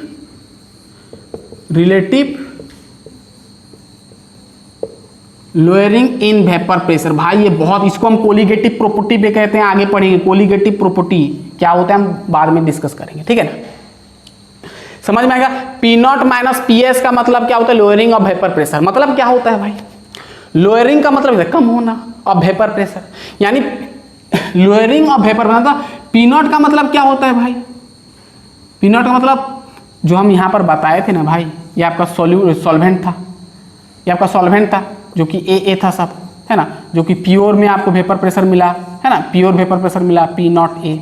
और जब सॉल्यूशन बनाया तो थोड़ा कम हो गया, क्योंकि सॉल्यूट पार्टिकल आ गया भाई, छेक दिया, स्पेस कम हो गया तो कम इवापोरेट हुआ, कम वेपर बना तो कम प्रेशर पड़ा, इसलिए हम P0 माइनस PS लिखे, है ना। माइनस PS का मतलब जब सॉल्यूशन बना, यानी pressure of vapour pressure of solvent कम होगा, किससे, इससे, इसलिए नेगेटिव लगाए, माइनस लगाए भाई। समझ में आ रहा है ना, मैं बताया ना भाई, सॉल्यूशन में यहाँ पर कम वेपर प्रेशर बनेगा, क्योंकि यहाँ पर सॉल्यूट पार्टिकल भी है ना भाई, यहाँ पर सॉल्यूट पार्टिकल यानी B भी है ना, यहाँ पर B भी है, मैं बता चुका हूँ, अभी बताया, ठीक है, ठीक है। तो यहाँ पर आपका A का वेपर प्रेशर कम बनेगा, मैं बता दिया हूँ। P0A का वेपर प्रेशर ज़्यादा होगा एज कम्पेयर टू इसका यानी PS का, ठीक है, PS का कम होगा। तो ये आपका होता है लोअरिंग ऑफ वेपर प्रेशर। पहले कितना था, बाद में कितना डिक्रीज हुआ, कम हुआ, तो ये आपका P0 माइनस PS/P0, ठीक है ना। तो ये पूरा का रिलेटिव लोअरिंग वेपर प्रेशर कहते हैं, जो कि आपका एक कोलिगेटिव प्रॉपर्टी होता है ना। कोलिगेटिव प्रॉपर्टी सिंपली क्या होता है, जो नंबर ऑफ मोल्स को डिपेंड करता है, इसको डिपेंड कर रहा है, देखना। अब भाई इसको देखना, अब यहाँ पर जो N2/N1 प्लस N2 क्या है भाई, बताओ, N1 प्लस N2 क्या है भाई, ये number of moles of N2, N2 क्या हम लिए हैं, N2, और number of moles of solute लिए हैं, यानी आपका इस सॉल्यूट का मोल फ्रैक्शन है। किसका है भाई, मोल फ्रैक्शन ऑफ सॉल्यूट है भाई, आपका क्या है, सॉल्यूट का है N2 लगा ना। N1 होता तो number of moles by total number of moles, यानी आपका सॉल्वेंट आ जाता ना भाई, सॉल्वेंट। तो ये आपका सॉल्यूट का मोल फ्रैक्शन होगा, क्योंकि N2 क्या है भाई, N2 number of moles of solute है, यानी number of moles of solute by total number of moles of solution, यानी moles of fraction of solute होगा, क्योंकि ऊपर जो होता है वही आपका मोल फ्रैक्शन होता है। N2 मतलब सॉल्यूट है, तो सॉल्यूट का मोल फ्रैक्शन। ठीक है ना, समझ में आ गया पूरा क्लियर। तो ये फॉर्मूला नोट करना भाई बहुत इंपॉर्टेंट, आगे भी हम इसको बहुत सारा यूज करेंगे, तो अभी भी थोड़ा बहुत आपका क्वेश्चन में आएगा। नोट कर लिए, बहुत ही आसान था। अब हम सवाल लेंगे, तो थोड़ा सवाल लेंगे, उससे पहले हम थोड़ा और यहाँ पर वेपर प्रेशर तो हम पढ़े, तो वेपर प्रेशर को किस किस चीज़ डिपेंड करता है, यानी वेपर प्रेशर को क्या क्या चीज़ इफेक्ट करता है, वो हम थोड़ा देख लेते हैं। तो हेडिंग छोटा सा लगा लो, फिर हम न्यूमेरिकल्स आराम से करेंगे। चलिए, factors affecting the vapour pressure लिखो, यानी कौन कौन सा फैक्टर अफेक्ट करता है वेपर प्रेशर को। सिंपली हीट तो करेगा, यानी आपका टेम्परेचर करेगा, और सॉल्वेंट के ऊपर भी डिपेंड करेगा, सॉल्वेंट आप किस प्रकार ले रहे हो, यानी आपका नेचर ऑफ कह सकते हो सॉल्वेंट, या तो लिक्विड कह सकते हो, है ना। तो यहां पर थोड़ा हेडिंग लगाओ, फैक्टर्स अफेक्टिंग वेपर प्रेशर, यानी वेपर प्रेशर को कौन कौन सा फैक्टर अफेक्ट कर रहे हैं। ठीक है, तो सबसे पहला तो आप जो लिक्विड ले रहे हो, यानी जो आप लिक्विड सॉल्यूशन ले रहे हो, उसका नेचर क्या है ना। हाँ, नेचर ऑफ लिखो, नेचर ऑफ लिक्विड, और नेचर ऑफ लिक्विड बेसिकली आपका सॉल्वेंट ही होगा। ठीक है, उसके ऊपर डिपेंड करेगा ना, क्यों करेगा भाई, ऑब्वियसली। तो लिक्विड यानी आप जो सॉल्वेंट ले रहे हो, आप किस प्रकार का सॉल्वेंट ले रहे हो, ऐसा सॉल्वेंट ले रहे हो जिसका कि इंटरमोलिकुलर फोर्स वीक है या तो फिर स्ट्रॉन्ग है, वो डिपेंड करेगा भाई। क्योंकि भाई जब आप लिक्विड यानी सॉल्वेंट का नेचर के ऊपर डिपेंड करेगा। जैसे आपके पास ये था, ठीक है, आप सॉल्यूशन लेते थे, तो ध्यान सुनना, अब यहाँ पर जो आप सॉल्यूशन लोगे, ठीक है, मान लो यहाँ पर ए मॉलिक्यूल है, क्या है, ए मॉलिक्यूल है, तो सब जगह ए लिखूंगा मैं, ए। तो अगर ये ए मॉलिक्यूल, कोई भी मॉलिक्यूल हो सकता है, अगर वो ए मॉलिक्यूल का बॉन्डिंग स्ट्रांग हो, यानी फोर्स, इंटरमोलिकुलर फोर्स अगर स्ट्रांग हो, यानी ए का बीच का जो बॉन्ड अगर स्ट्रांग होगा, तो ब्रेक करने के लिए हमको ज़्यादा हीट करना पड़ेगा, यानी लगभग ना के बराबर होगा, है ना, यानी वेपर यहाँ पर कम बनेगा। अगर बॉन्ड वीक होगा, यानी इंटरमोलिकुलर फोर्स वीक होगा, तो जल्दी बॉन्ड ब्रेक करेगा और जल्दी जल्दी आपको वेपर प्रेशर मिलेगा, यानी जल्दी जल्दी आपको वेपर मिलेगा, तो वेपर प्रेशर इंक्रीज करेगा, है ना। यानी आपको ये समझ में आ रहा है कि क्या समझ में आ रहा है कि अगर मॉलिक्यूल का, है ना, यानी सॉल्वेंट का अगर इंटरमोलिकुलर फोर्स यानी हाइड्रोजन बॉन्डिंग, ये सब बोल सकते हो, इंटरमोलिकुलर फोर्स अगर वीक होगा, तो क्या होगा भाई, वेपर प्रेशर क्या होगा भाई, इंक्रीज करेगा, यानी क्या करेगा, इंक्रीज करेगा। वीक होगा तो तुरंत बॉन्ड ब्रेक होगा, तो तुरंत वेपर बन जाएगा, वेपर प्रेशर हो जाएगा। अगर इंटरमोलिकुलर फोर्स आपका अगर स्ट्रांग होगा, इंटरमोलिकुलर फोर्स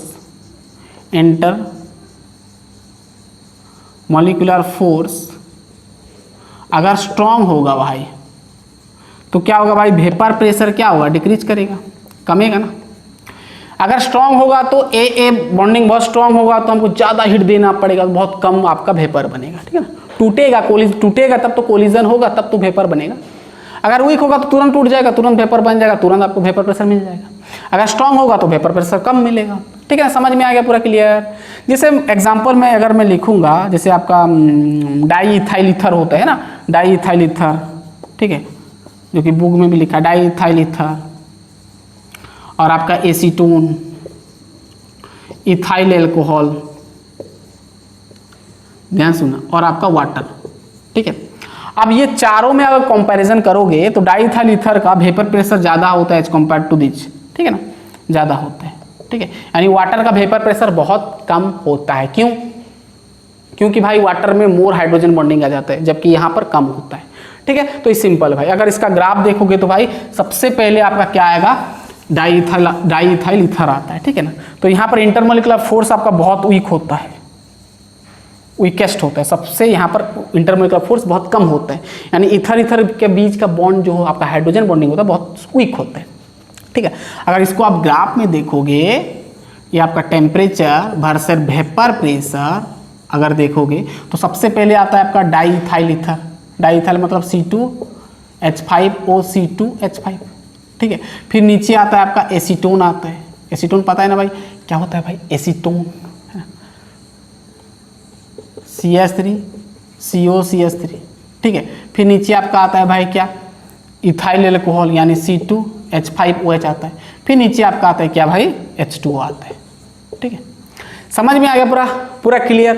तो ये आपका होता है फैक्टर सेपरेटिंग वेपर प्रेशर का फर्स्ट आपका नेचर ऑफ लिक्विड, यानी लिक्विड आप कौन सा ले रहे हो, डाईइथाइल ईथर ले रहे हो, एसीटोन ले रहे हो, तो डिपेंड करता है। चलिए ये तो समझ में आ गया। अब टेम्परेचर के ऊपर भी तो डिपेंड करेगा ना भाई, टेम्परेचर कितना दे रहे हो, टेम्परेचर बढ़ा रहे हो घटा रहे हो तो क्या हो रहा है वेपर प्रेशर को। चलिए देखते हैं। अगर 2 नंबर भाई आपका टेम्परेचर, ठीक है ना, आपको पता है टेम्परेचर घटाने से वेपर प्रेशर घटेगा, टेम्परेचर बढ़ाने से वेपर प्रेशर बढ़ेगा। यानी देखो टेम्परेचर अगर इंक्रीज करेगा, अगर टेम्परेचर इंक्रीज करेगा, टेम्परेचर इंक्रीजेस, ऐसे मत लिखो, ऐसे लिखो वेपर प्रेशर इंक्रीज करेगा विथ राइज इन टेम्परेचर। ठीक है, क्या समझ में आया भाई कि टेम्परेचर बढ़ाने से वेपर प्रेशर बढ़ेगा, ऑब्वियसली बढ़ेगा। ठीक है, अब सॉल्यूशन में ले जाओ तो ये सॉल्यूशन कुछ भी सॉल्यूशन है भाई, टेम्परेचर ज़्यादा करोगे तो कोलिजन ज़्यादा होगा भाई, बॉन्ड ब्रेक तुरंत होगा, तो वेपर प्रेशर भी जल्दी होगा ना भाई, बढ़ जाएगा पूरा है। जो भी आपका मॉलिक्यूल है ए तो एक डालेगा प्रेशर। ठीक है, टेम्परेचर बढ़ेगा तो क्या होगा भाई, वेपर प्रेशर भी बढ़ेगा। आपको समझ में आ जा रहा है,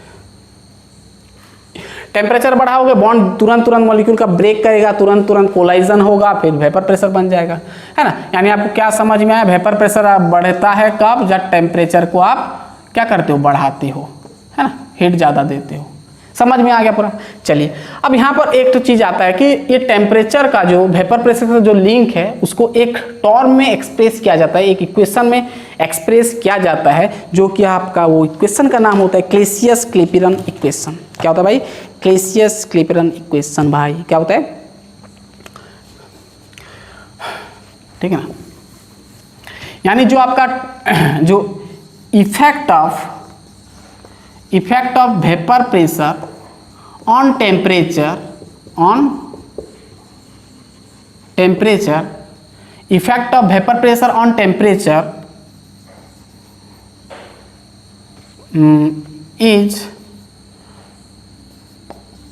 इज एक्सप्रेस्ड, लिख दो, इज एक्सप्रेस्ड इन इक्वेशन, कौन सा इक्वेशन, एक्सप्रेस्ड इन क्लेसियस, लिख दो, क्लेसियस-क्लैपेरॉन इक्वेशन, ये इक्वेशन में एक्सप्रेस किया जाता है। ठीक है ना, जो आपका effect of vapour pressure on temperature जो effect of vapour pressure on temperature, यानी टेम्परेचर बढ़ाने से जो वेपर प्रेशर जो बढ़ता है या कमता है वो एक्सप्रेस किया जाता है क्लेसियस-क्लैपेरॉन इक्वेशन में। ठीक है, वो आपका टर्म दिया जाता है। ठीक है, क्लेसियस-क्लैपेरॉन इक्वेशन में एक्सप्रेस किया जाता है भाई, बहुत ही आसान है। ठीक है, तो क्लेसियस-क्लैपेरॉन इक्वेशन क्या है भाई, log P2/P1 equal to delta H VAP यानी एंथैल्पी ऑफ वेपोराइजेशन, नीचे आता 2.303 R होता है, और यहाँ पर होता है आपका T2 - T1/T1 T2। ठीक है ना, ये याद कर लो भाई। क्लेसियस-क्लैपेरॉन जब आप BSc करोगे, आगे पढ़ोगे तो ये आपको बहुत काम आएगा। इसका पूरा डेरिवेशन भी होता है बस, लेकिन हमको उतना जानना नहीं है। ठीक है, उतना आपका नहीं है। तो ये आपका क्या होता है भाई, लॉग, ये आपका क्या होता है ना, effect of vapour pressure on temperature is expressed, मतलब टेम्परेचर बढ़ाने से जो वेपर प्रेशर का इफेक्ट जो होता है ये इक्वेशन में दिखाया जाता है। ठीक है ना, तो यहाँ पर जो लिखा गया है टर्म वो आपको थोड़ा समझना है। तो यहाँ पर भाई P1 P2 क्या है भाई, P1 एंड P2 क्या है, P1 और P2 क्या है भाई, P1 P2 क्या है,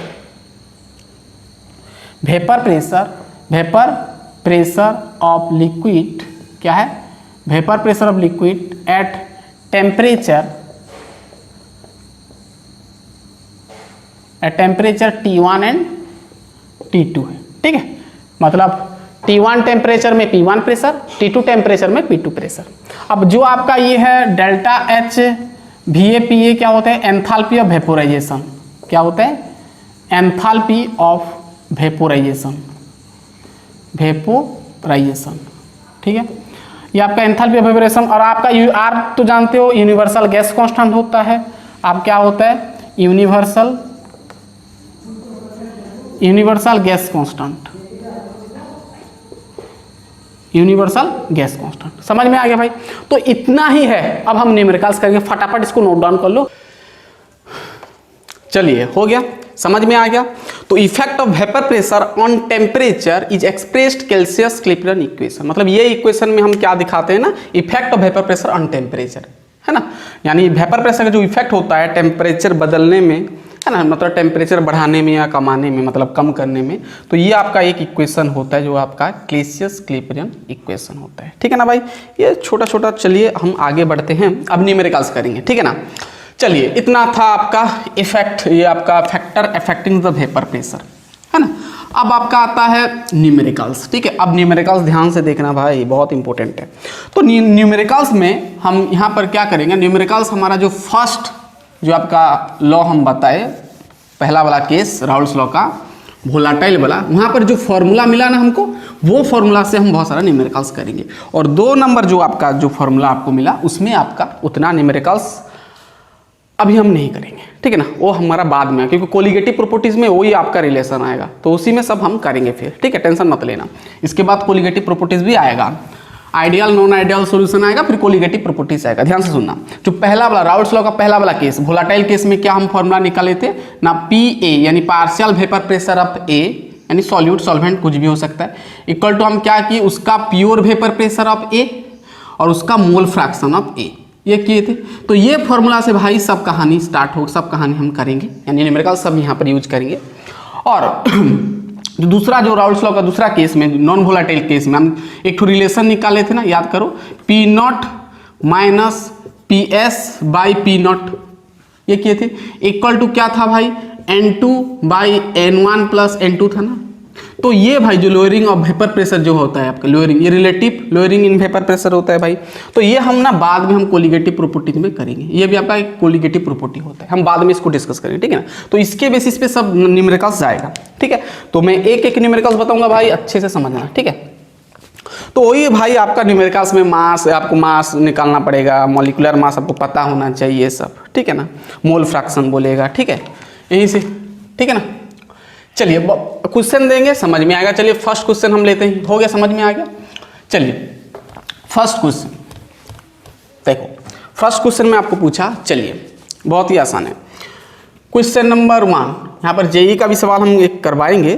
तो vapour pressure of ethanol, vapour pressure of ethanol, vapour pressure of ethanol is they दिया आपको 44.5 mm, है ना, mm भी आपका प्रेशर का यूनिट होता है, एंड दैट ऑफ मिथानॉल, आपको मिथानॉल का दिया है, मिथानॉल यानी दोनों ही लिक्विड है भाई, इज कितना दिया है भाई, 88.7 mm ऑफ Hg, यानी वही है आपका mm लिख दो, एट 25 डिग्री सेल्सियस, ठीक है। आपको बोला है कैलकुलेट, आपको 3 ठो कैलकुलेट करना है, 3 ठो क्वेश्चन को, ठीक है। तो 3 ठो क्वेश्चन आपको पूछा है। पहले पूछा है मोल फ्रैक्शन ऑफ क्या, इथेनॉल C2H5OH एंड मिथानॉल यानी CH3OH ऑब्टेन बाई, ध्यान सुनना,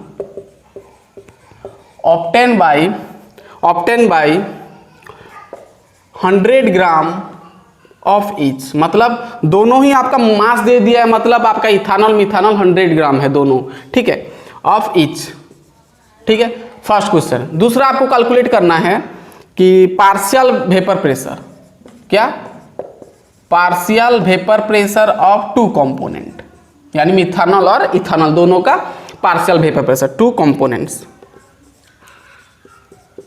ठीक है ना भाई, समझ में आ रहा है। तीसरा आपको क्या पूछा है, तीसरा आपको पूछा है टोटल वेपर प्रेशर, है ना, मैं बता चुका हूं, total vapour pressure of solution, solution का टोटल वेपर प्रेशर, बहुत ही आसान है, सॉल्यूशन करो। यानी भाई सीधा सीधा आपको ये देखना, वेपर प्रेशर ऑफ इथानॉल दे दिया है, वेपर प्रेशर मतलब समझना यहाँ पर प्योर दे दिया है, ठीक है ना, प्योर वेपर प्रेशर यानी पी नॉट वाला कहानी दे दिया है। क्या बोला है, आपके पास सॉल्यूशन है, ठीक है, क्लोज है ये आपका, ये सॉल्यूशन में आपका इथानॉल है C2H5OH प्लस मिथानॉल है CH3OH, ये दोनों का मिक्सचर है सॉल्यूशन, ठीक है। तो यहाँ पर आपको क्या बोला है, सबसे पहले आपको क्या बोला है, वेपर प्रेशर ऑफ इथानॉल दे दिया इतना, यानी ध्यान से देखना, प्योर दे दिया भाई, प्योर इथानॉल का वेपर प्रेशर कितना दिया है, PETH लिख दे रहा हूँ, इथानॉल कितना दिया है भाई 44.5 mm, डाटा पहले लिख लो। और पी नॉट मिथानॉल कितना दिया है, मिथ कितना दिया है भाई, मिथ आपका दिया है 88 mm दे दिया है, ठीक है ना। आपको क्या पूछा है, कैलकुलेट मोल फ्रैक्शन ऑफ इसका मोल फ्रैक्शन निकालना है, और बोल दिया कि दोनों का मास ये और ये कितना मिलाया हुआ है 100 ग्राम, मतलब C2H5 भी 100 ग्राम है और CH3OH भी 100 ग्राम है, यानी आपको मास दे दिया ना, मास दे दिया, मास ऑफ C2H5 कितना दिया है, C2H5OH कितना दिया है 100 ग्राम, 100 ग्राम, और आपका ये आपका मिथानॉल भी वही है भाई, CH3OH भी आपका वही आपका 100 ग्राम है, ठीक है, मास दे दिया। चलो अब हम क्या निकाल लेंगे, पहले तो मोल फ्रैक्शन निकाल लेंगे। तो मोल फ्रैक्शन के लिए चाहिए आपको नंबर ऑफ मोल्स, तो पहले नंबर ऑफ मोल्स निकालना पड़ेगा, ठीक है। चलिए तो सबसे पहले तो हम निकालेंगे क्या, number of moles. Number of moles अब क्या निकालेंगे, पहले हम इथानॉल का निकालेंगे। तो क्या होता है, number mass by molecular mass, mass है आपका 100 बाई मोलिकुलर मास कितना है भाई, इथानॉल का मोलिकुलर मास निकाल सकते हो ना, देखो इथानॉल का मोलिकुलर मास निकाल सकते हो, मैं आगे से बता चुका हूँ, है ना, 46 आएगा, 46 आएगा, और इसका आएगा भाई 32 आएगा, कर सकते हो ना। कार्बन का 6 होता है, यानी 12, 12 दूना 24, 5, ऑक्सीजन का 8 यानी 16 करना है, और ये हाइड्रोजन का 1, सब मिलाओगे तो 46 आएगा, कर सकते हो ना भाई। अरे देखो C2H5OH हम कर चुके हैं, C2 यानी 2 इंटू क्या कार्बन का होता है 12, है ना, प्लस हाइड्रोजन 5 इंटू हाइड्रोजन का एटॉमिक मास होता है 1, और ऑक्सीजन का 8 यानी 16 प्लस 1 करोगे तो सबको मिलाओगे तो 46 आएगा, ठीक है। यानी क्या करोगे, 100 बाई क्या आएगा भाई 46, 100 बाई 46, समझ में आया। ठीक उसी तरह ये कैलकुलेशन हम बाद में करेंगे। फिर ऐसे number of moles of methanol करोगे, है ना, मिथानॉल का क्या मास तो 100 ग्राम है, मोलिकुलर मास 32, ठीक है ना, समझ में आ गया। अब भाई आसानी से हम मोल फ्रैक्शन निकाल सकते हैं, नंबर मोल्स मिल गया, अब मोल फ्रैक्शन निकाल सकते हैं। तो ये नोट कर लिए ना, मिटाएंगे उसको। तो क्वेश्चन क्या पूछा है समझना। चलो अब हम देखेंगे मोल फ्रैक्शन ऑफ, पहले तो हम देखेंगे इथानॉल, है ना। तो क्या होता है मोल फ्रैक्शन का formula, number of moles by total number of moles. तो number of moles of ethanol क्या है भाई 100 बाई 46 बाई क्या करेंगे टोटल नंबर ऑफ मोल्स, यानी दोनों को ऐड करेंगे, यानी 100 बाई 46 प्लस 100 बाई 32 करेंगे, यानी सब आप कैलकुलेशन कर लेना है भाई। तो आपको मिलेगा 0.41, मैं डायरेक्ट कर लिया हूँ, ठीक है, टाइम बच गया, ठीक है। चलिए खुद से करना भाई, कैलकुलेशन करना है। 46 100 बाई 46 कट जाएगा, काट सकते हो, दोनों को काट के प्लस करके डिवाइड कर देना, मिल जाएगा 0.41 है 41। चलिए हो गया। ठीक उसी तरह अब नंबर आप मोल फ्रैक्शन ऑफ मिथानॉल निकाल सकते हो ना। कैसे निकालोगे भाई, जितना आया उससे 1 माइनस कर देते हैं, है ना। अरे भाई हम जानते हैं ना XA plus XB equal to 1 होता है, तो एक वैल्यू तो मिल गया ये, तो 1 से इसको माइनस कर देंगे, ठीक है ना। तो 1 से इसको माइनस कर देना है भाई, कुछ नहीं करना है। तो 1.041 यहाँ पर काटोगे तो 0.59 आएगा, ठीक है। तो ये आपका मिथानॉल का मोल फ्रैक्शन, दोनों का मोल फ्रैक्शन आ गया, ठीक है। समझ में आ गया भाई पूरा, ये हमारा बाद में यूज होगा, इसको मिटा देते हैं। चलिए समझ में आ गया, ये मोल फ्रैक्शन मिल गया। अब दूसरा क्या बोला है आपको, प्रेशर, है ना, पार्शियल वेपर प्रेशर। तो पहले पार्शियल वेपर प्रेशर किसका निकालेंगे, पहले तो इथानॉल का निकालेंगे। ये होता है फॉर्मूला, क्या होता है भाई, एक्स क्या होता है, pure vapour pressure of ethanol into, और डॉट दे दो ना, इनटू क्या होता है भाई, मोल फ्रैक्शन ऑफ इथानॉल करोगे, ठीक है ना। तो आप देखो pure vapour pressure of ethanol कितना है, 44.5 mm, ठीक है, into mole fraction of ethanol का देखो कितना है 0.41।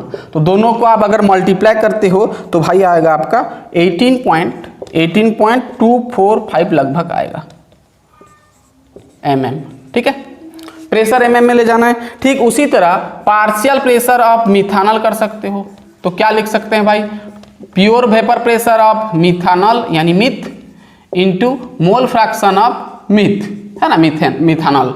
तो यहाँ पर क्या हो जाएगा भाई, देखो इसका दिया है 88 पॉइंट कितना दिया है भाई, 88 पॉइंट छोड़ दिया हूँ क्या, 88.7 है ये आपका, ठीक है, 88.7 इनटू, अब मोल फ्रैक्शन ऑफ मिथानॉल कितना आया 0.59, दोनों को मल्टीप्लाई करोगे तो आएगा भाई आपका 52.33 mm आएगा, ठीक है ना, मल्टीप्लाई कर सकते हो आप।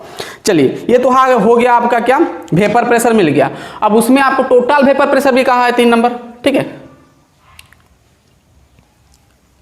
तो टोटल वेपर कुछ नहीं करना है, दोनों को भाई ऐड कर देना है, ठीक है, इसको मिटाया।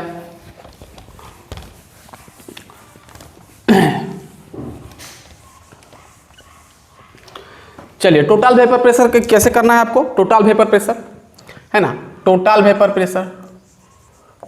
वेपर प्रेशर इक्वल टू क्या करना है, पी इथ करना है प्लस पी मिथ करना है, ठीक है।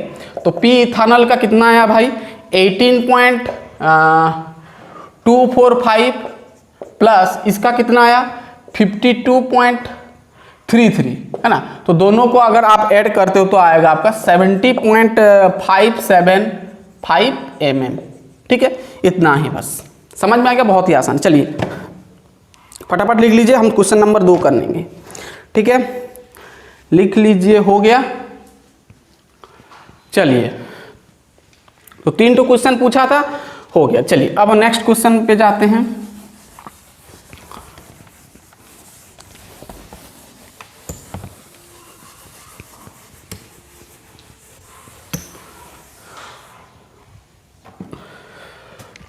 ठीक है, ये न्यूमेरिकल्स में आपको ना ये छोटा छोटा जो मॉलिक्यूल सबका मॉलिक्यूलर मास पता होना, जैसे आपका C2H5OH यानी इथानॉल का आपका कितना आया 46 हुआ, इसका मॉलिक्यूलर मास होता है।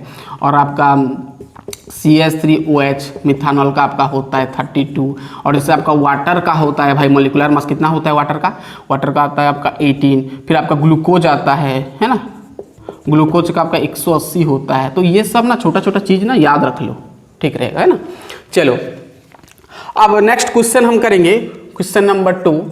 क्या बोला है, देखो लंबा क्वेश्चन है, क्या बोला है 100 ग्राम, ये NCERT का 100 ग्राम ऑफ लिक्विड, है ना, लिक्विड आपका है सॉल्यूशन A, सॉल्यूट है आपका लिक्विड A, जिसका कि मॉलिक्यूलर मास आपको दे दिया, मॉलिक्यूलर मास दे दिया 140 ग्राम पर मोल, है ना, ठीक है, was dissolved in 1000 gram of liquid B, यानी 2 ठो लिक्विड है भाई, एक तो सॉल्यूट लिक्विड A है और एक सॉल्वेंट लिक्विड B है, ठीक है। और ये B का भी मॉलिक्यूलर मास दे दिया है, मॉलिक्यूलर मास दे दिया आपको कितना 180 दे दिया है, कितना दे दिया 180 ग्राम पर मोल, है ना, मॉलिक्यूलर मास का यूनिट होता है ग्राम पर मोल। चलिए आपको यहाँ पर दिया है the vapour pressure of pure liquid B was found to be 500 torr, है ना, 500 टॉर दे दिया है। A का नहीं दिया है, B का vapour pressure, pure vapour pressure दे दिया है कि 500 टॉर है। टॉर आपका वेपर प्रेशर का भी यूनिट होता है। तो आपको यहाँ पर पूछा है calculate the vapour pressure of pure liquid A and, ध्यान सुनना, and it's vapour pressure in solution if the total vapor pressure of the solution is 475 torr। ध्यान सुनना क्या बोला है, बहुत ही आसान क्वेश्चन है। चलिए क्वेश्चन लंबा है बट आपको मिल जाएगा आंसर। चलिए पहले समझो क्या बोल रहे हैं कि यहाँ पर दो ठो लिक्विड सब्सटेंस है, यानी दो ठो लिक्विड सॉल्यूशन है। सॉल्वेंट भी लिक्विड है और सॉल्यूट भी लिक्विड है। यानी आपके पास जो सॉल्यूशन है यहाँ पर दो ठो लिक्विड है, एक तो ए है और एक बी है, दोनों मिलाया हुआ है, यहाँ पर डिजोल्व है। ठीक है, तो ठीक है ना, समझ में आया। तो क्या दिया है, 100 ग्राम दे दिया लिक्विड ए जिसका कि आपका मास दे दिया, और 1000 ग्राम दे दिया लिक्विड बी, यानी ये सॉल्यूशन में 1000 ग्राम बी है और 100 ग्राम ए है। यानी आपको देखो यहाँ पर पहले लिख लो तो अच्छे समझ में आए। यानी आपको दे दिया मास ऑफ ए का मास दे दिया 100 ग्राम और मास ऑफ बी का दे दिया है 1000 ग्राम। ठीक है, पूरा क्लियर। ठीक है, 1000 ग्राम दे दिया। अब मॉलिक्यूलर मास दे दिया, देखना यहाँ पर मॉलिक्यूलर मास ए दे दिया कितना भाई, मॉलिक्यूलर मास दे दिया 140 ग्राम पर मोल। ठीक है, और ठीक है से मॉलिक्यूलर मास ऑफ बी दे दिया 180 ग्राम पर मोल। 180 मतलब तो समझ में आ गया ग्लूकोज है। ठीक है, पूरा क्लियर, 180 ग्राम पर मोल। ठीक है, इतना दूर समझ में आ गया। तो आपको क्या देता है, vapour pressure of pure liquid यानी पी नॉट बी, इसका वेपर प्रेशर दे दिया भाई कितना, 500 टर। कितना दे दिया है, 500 टर दे दिया है, सॉरी 500 टर दे दिया है। ठीक है, 500 टर दे दिया। Calculate the vapour pressure of pure liquid A, यानी आपका प्योर लिक्विड यानी पी नॉट ए आपको निकालना है, कितना होगा। ठीक है, कैलकुलेट इसका बोला and it's vapour pressure in solution, और उसका वेपर प्रेशर भी निकालना है सॉल्यूशन, यानी सिर्फ पीए भी निकालना है ना, पी नॉट ए और पी ए दोनों निकालना है। और आपको दे दिया if it the solution total, हाँ अब टोटल वेपर प्रेशर का मतलब पूरा सॉल्यूशन का वेपर प्रेशर आपको दे दिया है ना, टोटल वेपर प्रेशर दे दिया, यानी पी टोटल दे दिया आपको। पी टोटल कितना दिया है भाई, 475 टॉर दे दिया है। ठीक है ना, तो बहुत ही आसान है। इतना आपके पास पूरा डाटा दे दिया, आपको क्या निकालना है, पी नॉट ए, पी ए निकालना है, पी टोटल निकालना है। ठीक है, करें, हो गया, इसको मिटाते हैं। चलिए अब देखो, सबसे पहले तो आपको क्या निकालना पड़ेगा, नंबर ऑफ मोल्स निकालना पड़ेगा, क्योंकि मोल फ्रैक्शन हमारा जरूरत है। देखो अब नंबर ऑफ मोल्स पहले निकालेंगे। नंबर ऑफ मोल्स ऑफ ए करेंगे तो मास अपन मॉलिक्यूलर मास, तो मास है भाई 100, इसका मॉलिक्यूलर मास 140 है कि नहीं है, तो इसको काट दो, है ना, 2 × 5 2 × 7 यानी 5/7 मोल आया। ठीक है, अब number of moles of B करोगे, बी क्या है 1000 है, तो 1000 बाई क्या करो, उसका मॉलिक्यूलर मास 180 है। ठीक है, 0 0 काट दो, 2 9 2 50 है ना। अब कटेगा क्या, 50 बाई कितना आया, 50/9 आएगा ना, 50/9 आया। ठीक है, 50/9 मोल है ना, यानी नंबर ऑफ मोल मिल गया भाई ए का और बी का। अब क्या निकालोगे, मोल फ्रैक्शन निकालोगे। ठीक है, मोल फ्रैक्शन निकालना पड़ेगा। इतना दूर तक हो गया, तो इसका ये ऊपर का मिटा देने। समझ में आया क्वेश्चन क्या क्या निकालना है। चलो अब ध्यान सुनना, अब हम मोल फ्रैक्शन निकालेंगे। किसका मोल फ्रैक्शन किसका निकालेंगे, पहले ए का, ठीक है ना, लिक्विड ए का निकालेंगे। चलिए लिक्विड ए का मोल फ्रैक्शन निकालो, क्या होगा, लिक्विड ए का मोल फ्रैक्शन तो क्या होगा, नंबर ऑफ मोल्स ऑफ ए का यानी 5/7 by total number of moles यानी 5/7 प्लस 50/9 करोगे, यानी सबको आप कैलकुलेशन करोगे तो 0.0114 आएगा, कर सकते हो। ठीक है, ठीक है, से मोल फ्रैक्शन आप बी करोगे तो क्या होगा, 1 से माइनस कर देना, 0.114 को माइनस कर देना, तो आपको मिलेगा 0.856 मिलेगा। ठीक है, 0.856 0.8886 मिलेगा, 0.886 मिलेगा। ठीक है, तो ये मिल गया आपका मोल फ्रैक्शन। अब देखना यहाँ पर ये होगा, इसको मिटाएं। चलो अब देखो, हम राउल्स लॉ के अकॉर्डिंग PA को हम ऐसे लिख सकते हैं ना, P0A इंटू XA, जीटा लिख सकते हैं। अब देखना ये P0A तो P0A लिखा, XA का वैल्यू है क्या भाई? है तो यहाँ पर 0.114, तो हमको ये चाहिए ना, ये चाहिए, तो इसका तो हमारा कुछ नहीं है, वैल्यू तो नहीं मिला है, ये हमको चाहिए भाई। तो मैं इसको इक्वेशन 1 बनाया, देखो ध्यान सुनना। अब यहाँ पर डालेंगे, देखो ध्यान सुनना, इसको मिटाया मैंने, देखो। अब ठीक है, से अगर मैं PB को क्या लिख सकता हूँ, P0B इंटू XB लिख सकता हूँ ना। चलो P0B का तो वैल्यू है आपका, P0B का वैल्यू है ना, प्योर वेपर प्रेशर 500 है। ठीक है, 500 इंटू XB कितना आया, 0.886 आया। अब दोनों को मल्टीप्लाई करोगे तो कितना आएगा भाई, 443 टॉर आएगा। ठीक है, अब देखो हमको ये चाहिए भाई, ध्यान सुनना। PB तो हमको मिल गया भाई, इतना PB मिल गया। ठीक है, इसको मिटाते हैं, ठीक है ना। अब ध्यान सुनना, ठीक है, अगर मैं यहाँ पर टोटल वेपर प्रेशर निकालूंगा, P टोटल अगर निकालूंगा, ध्यान सुनना, अब यहीं से मिलेगा, तो हम क्या करेंगे, PA प्लस क्या करेंगे, PB करेंगे। तो PA का वैल्यू क्या है भाई, P0A इंटू 0.11 ना, 0.114 है, प्लस PB क्या है, PB का वैल्यू आया ये 443 टॉर आया ना। पूरा क्लियर, इतना पूरा क्लियर। इसको मिटाते हैं। चलो तो आप ध्यान देना, अब P टोटल हमारे पास कितना था, लास्ट में मैं लिखा था, याद करो। P टोटल कितना था आपका, P टोटल था आपका, P टोटल भाई टोटल वेपर प्रेशर दे दिया था आपको, कितना टोटल वेपर प्रेशर है आपका 475 दे दिया ना, 475।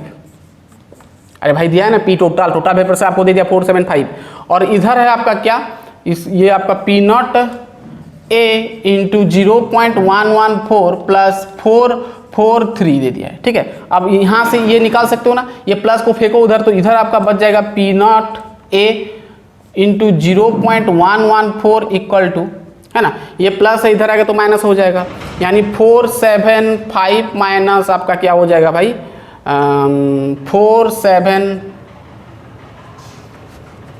443 और इसको मिटा दो, है ना, डिवाइड कर दो नीचे, यानी कितना आएगा भाई 0.114। तो ये इसको सॉल्व करोगे तो भाई आपका कितना आएगा 280, मैं लिख देता हूँ 280। आप कर सकते हो भाई, ये छोटा छोटा कैलकुलेशन आप करना टॉर। ठीक है,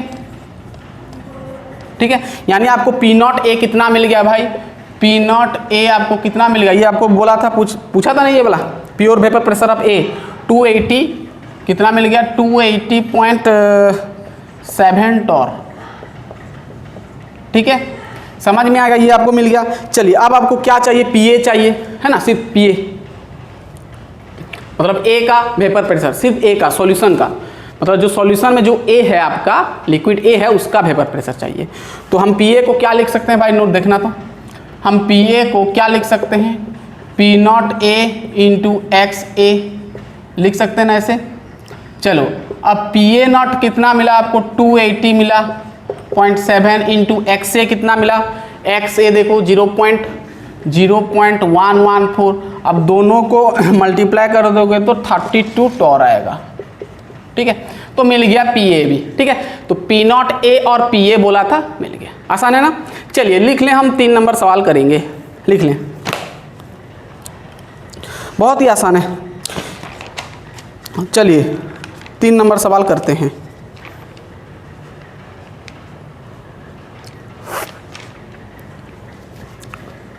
मिटाएंगे, चलिए 3 नंबर सवाल।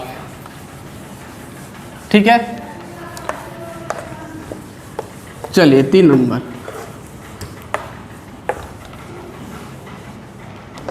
दिख रहा है, ओके। चलिए लिख ले, क्या लिखेंगे, चलिए हो गया।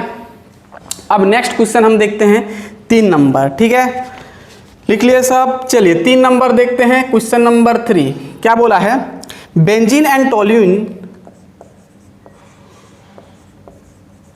Benzene and toluene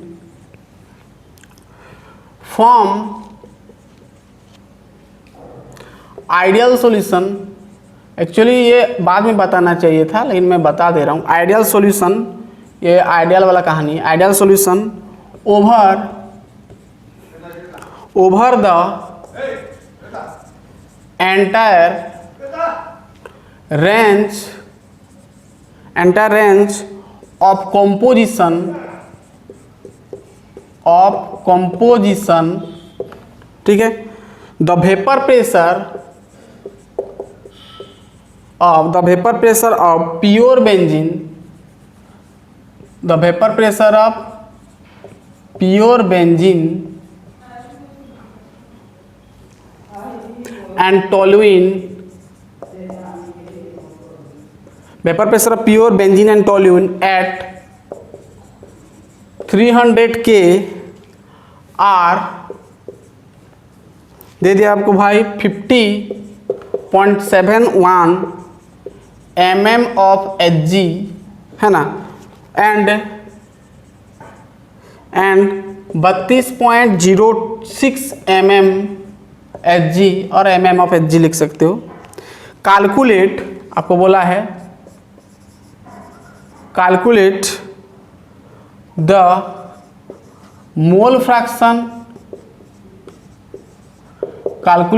fraction of benzene का निकालना है। ध्यान सुनना, बेंजीन इन वेपर फेज, ये थोड़ा देखना, इन वेपर फेज, इसका हम एक फॉर्मूला बता देंगे। In vapour phase if they दिया 18 gram of benzene is mixed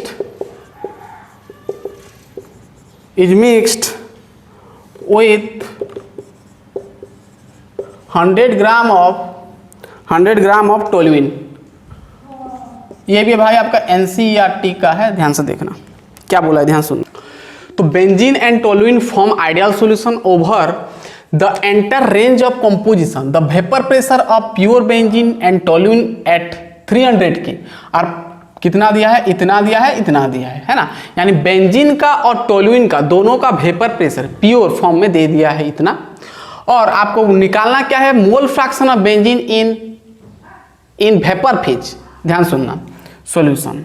अब ये क्या होता है, हमको क्या बोला है ना, मोल फ्रैक्शन, हमको क्या निकालने को बोला है ना, मोल फ्रैक्शन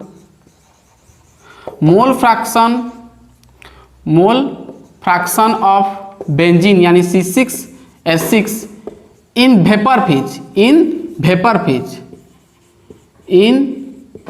वेपर फेज। इसका फॉर्मूला क्या होता है ना, वेपर फेज में अगर उसका मोल फ्रैक्शन निकालोगे तो उसका फॉर्मूला होता है, ध्यान सुनना, मोल fraction of benzene C6H6 into आपको क्या करना है ना, pure vapour pressure of benzene यानी C6H6 बाई क्या करना है, P टोटल यानी टोटल वेपर प्रेशर करना है, ठीक है ना। तो ये फॉर्मूला रट लेना भाई, है ना। वेपर फेज में अगर मोल फ्रैक्शन निकाल रहे हो तो मोल फ्रैक्शन जिसका निकालो उसका मोल फ्रैक्शन इनटू उसका प्योर वेपर प्रेशर और नीचे P टोटल, है ना, सॉल्यूट और सॉल्वेंट दोनों का क्या वेपर प्रेशर, ठीक है ना।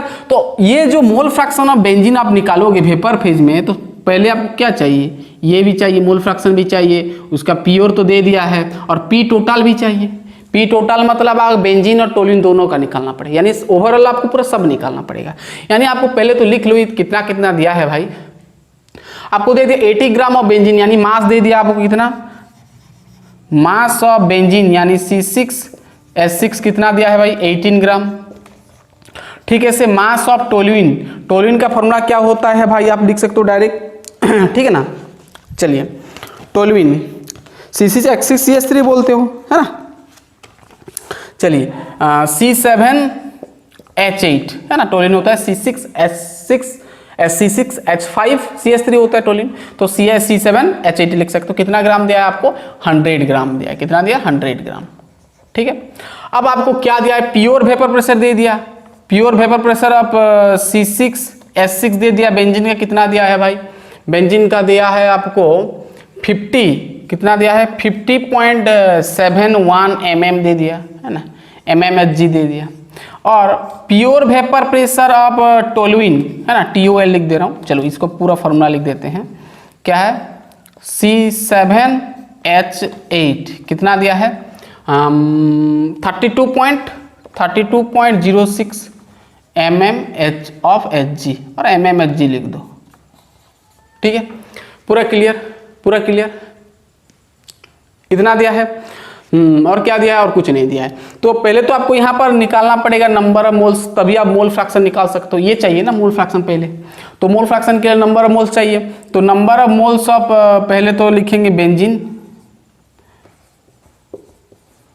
है ना, बेंजीन को आप C6H6 लिख दो, C6H6 क्या होगा भाई मास बाई मॉलिक्यूलर मास। तो मास ऑफ बेंजीन तो ये है भाई आपका 80, और मॉलिक्यूलर मास बेंजीन का क्या होता है C6H6 करना है, निकाल सकते हो ना मॉलिक्यूलर मास भाई, 78 आता है ना 78, तो 78 कर सकते हो है ना, 78 कर देना है। तो आपको कितना मिल जाएगा, मैं लिख देता हूँ 1.026 मोल। ठीक है, ठीक है। ऐसे नंबर ऑफ मोल्स ऑफ किसका भाई C7H8 यानी टोल्यूइन का निकालोगे तो टोल्यूइन का मास दिया है 100, तो 100 ग्राम अपन टोल्यूइन का क्या होगा मॉलिक्यूलर मास, टोल्यूइन का 92 होगा है ना, कर सकते हो भाई। टोल्यूइन का C7H8 है ना, 7 इंटू कार्बन का 6, 6 दूना 12, 12 करोगे प्लस 8 इंटू 1 करोगे, यानी ये आपका करोगे तो 92 आएगा ना, ठीक है ना, आएगा कि नहीं 4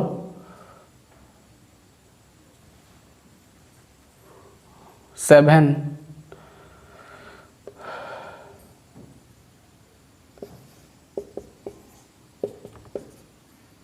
आएगा ना 92 आया, ठीक है।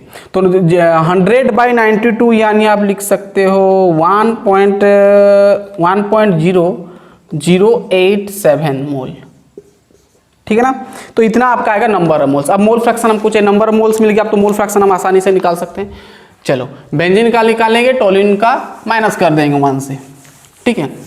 चलिए अब मोल फ्रैक्शन निकालेंगे किसका, बेंजीन का।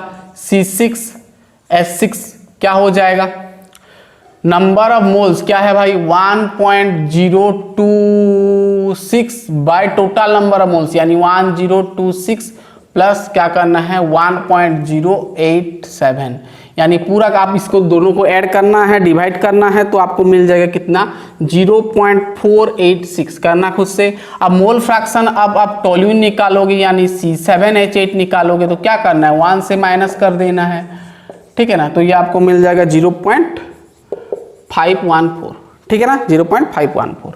ये तो हो गया मोल फ्रैक्शन हो गया। देखो मोल फ्रैक्शन हमको चाहिए, वो रिलेशन में मोल फ्रैक्शन चाहिए, और क्या चाहिए प्योर वेपर प्रेशर तो है आपका, टेंशन या P टोटल चाहिए है ना, P टोटल चाहिए। अब ध्यान से सुनना, P टोटल चाहिए, P टोटल चाहिए। तो P टोटल के लिए पहले तो आपको वेपर प्रेशर निकालना पड़ेगा बेंजीन का है ना। C6H6 का क्या होता है भाई मोल फ्रैक्शन ऑफ इसका, यानी C6H6 और उसका क्या करोगे भाई प्योर C6H6 करोगे है ना। मोल फ्रैक्शन ऑफ बेंजीन कितना आया 0.486 आया, इंटू इसका वेपर प्रेशर का दे दिया, प्योर वाला दे दिया भाई ये 50.71 mmHg। अब ये दोनों को अगर आप ऐड करते हो तो 24.65 mmHg आएगा, ठीक है। तो ये आपका आ गया पहला वाला। अब दूसरा वाला भी निकाल सकते हो ऐसे, यानी टोल्यूइन का वेपर प्रेशर है ना, टोल्यूइन का निकाल लो P टोल्यूइन यानी C7H8 equal to P0 C7H8 zeta C7H8। तो इसका आया P0 C7H8 का देखो वैल्यू 32.06 इंटू क्या करना है मोल फ्रैक्शन आया टोल्यूइन का मोल फ्रैक्शन ये है 0.514। अब दोनों को अगर आप ऐड करते हो तो आएगा, सॉरी मल्टीप्लाई करोगे तो कितना आएगा 16.48 mmHg आएगा, ठीक है ना, बहुत ही आसान है। अब पी टोटल आप आसानी से निकाल सकते हो, यहाँ पर पी टोटल निकालना है, ठीक है, यानी टोटल वेपर प्रेशर दोनों को ऐड करना है, ये वाला और ये वाला, ठीक है, यानी 24.65 प्लस 16.48 दोनों को ऐड करोगे तो कितना आएगा भाई, पी टोटल आपको मिल जाएगा कितना, 41.13 mm ऑफ Hg, यानी पी टोटल मिल गया भाई। देखना पी टोटल मिल गया आपको, पी टोटल यहाँ पर डाल देना पी टोटल, और सब मिल गया भाई, मोल फ्रैक्शन भी मिल गया बेंजीन का, ऊपर है, ठीक है, ठीक है ना। तो वेपर फेज का मोल फ्रैक्शन निकाल सकते, इसको मिटाएंगे, चलिए, ठीक है। चलो तो आप क्या निकालेंगे, मोल फ्रैक्शन अब किसका, बेंजीन का in vapour phase, in vapour phase, है ना, इसका फॉर्मूला ये होता है, डाल दो। इसका मोल फ्रैक्शन, बेंजीन का मोल फ्रैक्शन कितना आया भाई, 0.486 इंटू, अब उसका प्योर वेपर प्रेशर कितना है भाई, 50.71 है, और नीचे पी टोटल कितना आया, पी टोटल आया 41.13। अब सबको ये दोनों को मल्टीप्लाई करके 41.13 में डिवाइड करोगे तो आएगा 0.6, कितना आएगा 0.6, ये होता है कहानी। चलिए बहुत ही आसान था। चलिए अब हम और एक सवाल लेंगे जो कि आपका जेई में पूछा गया है, जेई मेन में 2016 में, 2016 में पूछा गया सवाल, एक ठो ले जाते हैं, हो गया, मिटाएंगे। चलिए बहुत ही आसान सवाल था, और सवाल बनेगा आपका राउल्ट्स लॉ दूसरा वाला केस से, है ना, जो आपका नॉन वोलेटाइल सॉलिड में जो फॉर्मूला बताया मैं, कोलिगेटिव प्रॉपर्टीज, उसमें बहुत बनता है, मास पूछता है ना, मास पूछता है, मास, मॉलिक्यूलर मास भी पूछ सकता है। चलिए हो, हम बाद में देखेंगे, ठीक है। अब हम लास्ट क्वेश्चन देख लेते हैं भाई, ये क्वेश्चन नंबर 4, ठीक है, जेई का सवाल है। चलो देखते हैं क्या बोला है, 18 ग्राम ग्लूकोज, है ना, ठीक है, ग्लूकोज का भी फॉर्मूला आपको दे दिया, C6H12O6, ठीक है, is added to 178.2 gram water, यानी ग्लूकोज में वाटर है। The vapour pressure of water in torr, torr में आपको करना है in torr, for this aqua solution, यानी एक्वा सॉल्यूशन मतलब पानी का सिर्फ होगा, क्योंकि ग्लूकोज का तो वेपर नहीं बनेगा, राउल्ट्स लॉ का दूसरा वाला केस है ना। एक्वा सॉल्यूशन इज, ऑप्शन दे दिया, सबसे पहला ए ऑप्शन दे दिया आपको 7.6, बी ऑप्शन दे दिया आपको 76.0, सी ऑप्शन दे दिया आपको 752.6, और डी ऑप्शन दे दिया भाई आपको 759.0, ठीक है। तो आपको सॉल्यूशन करना है, क्या होगा इसमें से, ये आपका जेई मेन में आया था भाई, जेईई मेन में आया था 2016 में, चेक कर सकते हो प्रीवियस ईयर का क्वेश्चन पेपर। चलिए अब यहाँ पर एक चीज़ ध्यान से देखना कि हमारा जो वाटर का ना प्योर वेपर प्रेशर हमको यहाँ पर चाहिए, वाटर का प्योर वेपर प्रेशर ना याद कर लेना, कई बार क्वेश्चन में दे देता है, कई बार नहीं देता है। तो वाटर का ये आपका तो यूनिवर्सल सॉल्वेंट है, आप मानते हैं उसको, तो इसका 760 होता है टॉर, ठीक है ना, ये थोड़ा याद कर लेना, कई बार नहीं देता है तो याद कर लेना, 760 होता है किसका, वाटर का प्योर वेपर प्रेशर, ठीक है ना, ठीक है। चलिए अब सॉल्यूशन करते हैं। तो पहले तो आपको दे दिया मास, दे दिया भाई मास ऑफ, दे दिया ग्लूकोज यानी C6H12O6 दे दिया कितना, 18 ग्राम, ठीक है। अब मास ऑफ दे दिया वाटर H2O कितना दिया है, mass of water added to 170 बोला है, 178.2 ग्राम, ठीक है। अब molecular mass, number of moles चाहिए, ठीक है ना, हमको क्या बोला है, वेपर प्रेशर चाहिए वाटर का, है ना, वाटर का वेपर प्रेशर चाहिए यानी PH2O चाहिए, तो हम क्या लिखेंगे, मोल fraction of H2O sorry into उसका क्या, partial vapour pressure, sorry pure vapour pressure H2O, तो प्योर नहीं दिया है तो आप याद कर लेना ये वाला, ठीक है। चलिए तो उसके लिए पहले आपको चाहिए ये चाहिए ना, ये तो है भाई, ये चाहिए, तो मोल फ्रैक्शन ऑफ H2O चाहिए, तो उसके लिए आपको नंबर ऑफ मोल्स पहले निकालना पड़ेगा, number of moles of H2O निकालना पड़ेगा, है ना। तो क्या करेंगे भाई, मास अपन मोलिकुलर मास है आपका 178.2 और मोलिकुलर मास हटता है आपका 18। कितना होता है? 18 होता है ना, 18 होता है। ठीक है, अब इसको सॉल्व करोगे तो 9.9 आएगा इतना मोल। ठीक है, अब number of moles of C6H12O6 भी निकालो, क्योंकि दोनों का तो ऐड करना पड़ेगा। तो ये आपका दिया है 18/180 होता है ना मोलिकुलर मास ग्लूकोज का, अभी मैं बताया। तो कितना होगा भाई? 0.1 आएगा। तो ठीक है, 0.1 मोल। ठीक है, अब हमको चाहिए क्या? मोल फ्रैक्शन चाहिए। मोल फ्रैक्शन हमको चाहिए। मोल फ्रैक्शन अब किसका? मोल फ्रैक्शन अब हम H2O का देखेंगे पहले, है ना, तभी ये डालेंगे। अरे भाई H2O का निकालना पड़ेगा ना। तो H2O का क्या होता है? नंबर ऑफ मोल्स क्या है भाई? 9.9 बाई क्या करना है? 9.9 प्लस 0.1, यानी आपका ये हो जाएगा भाई कितना होगा भाई? 0.99 आएगा, है ना, 0.99 आ गया। अब आसानी से आपको मिल गया, इसको मिटाते हैं। ठीक है, अब आसानी से आपको निकाल सकते हो PH2O, यानी आपको वाटर का वेपर प्रेशर बोला था भाई। एक्वा सॉल्यूशन मतलब सिर्फ वाटर का हुआ, ग्लूकोज का वेपर नहीं बनेगा। तो यहाँ पर क्या करोगे? वो फॉर्मूला डालना है। मोल फ्रैक्शन ऑफ H2 कितना आया भाई? 0.99 इंटू प्योर वाटर का कितना है भाई? 760 टॉर है। ठीक है, तो मल्टीप्लाई करोगे तो आपका आएगा 752.6 टॉर आएगा। ठीक है, कितना आएगा? 752.4 ये आपका 6 दे दिया गया, 4 होगा। ठीक है, ये आपका 4 आएगा। मल्टीप्लाई करके देखना। ठीक है ना, बहुत ही आसान सवाल है। ठीक है, तो आपका C नंबर करेक्ट होगा। ठीक है, यहाँ पर 752 है, यहाँ पर 759 है, तो ये आपका आएगा। ठीक है ना, क्लियर, यानी C ऑप्शन आपका करेक्ट होगा। तो ये आपका JEE मेन में 2016 आया। आप प्रीवियस ईयर आप ये फॉर्मूला सब लगा के कर सकते हो। ठीक है ना, मैं एक तो सवाल आपको बताया। और राउल्स लॉ का दूसरा वाला केस हमारा कोलिगेटिव प्रॉपर्टीज में बहुत सारा नंबर हम उसमें सॉल्व करेंगे। ठीक है ना, कोलिगेटिव सॉल्यूशन का मेन जो है आपका कोलिगेटिव प्रॉपर्टीज, उसमें आपका सवाल ज़्यादा बनता है। ठीक है, हो गया गैस।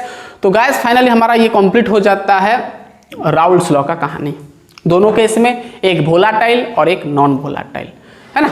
नॉन वोलाटाइल में आपका जो lowering vapour pressure, relative lowering vapour pressure, वो आपका कोलिगेटिव प्रॉपर्टीज में आएगा। तो वहीं पे बहुत सारा सवाल फिर बनेगा। तो गाइस पढ़ाई करते रहिए, हम तुरंत नेक्स्ट लेक्चर में मिलते हैं। Ideal and non ideal solution theory है, हम थोड़ा समझेंगे। ठीक है, तो आगे बढ़ेंगे फिर कोलिगेटिव प्रॉपर्टीज। तो पढ़ाई करते रहिए। All the best.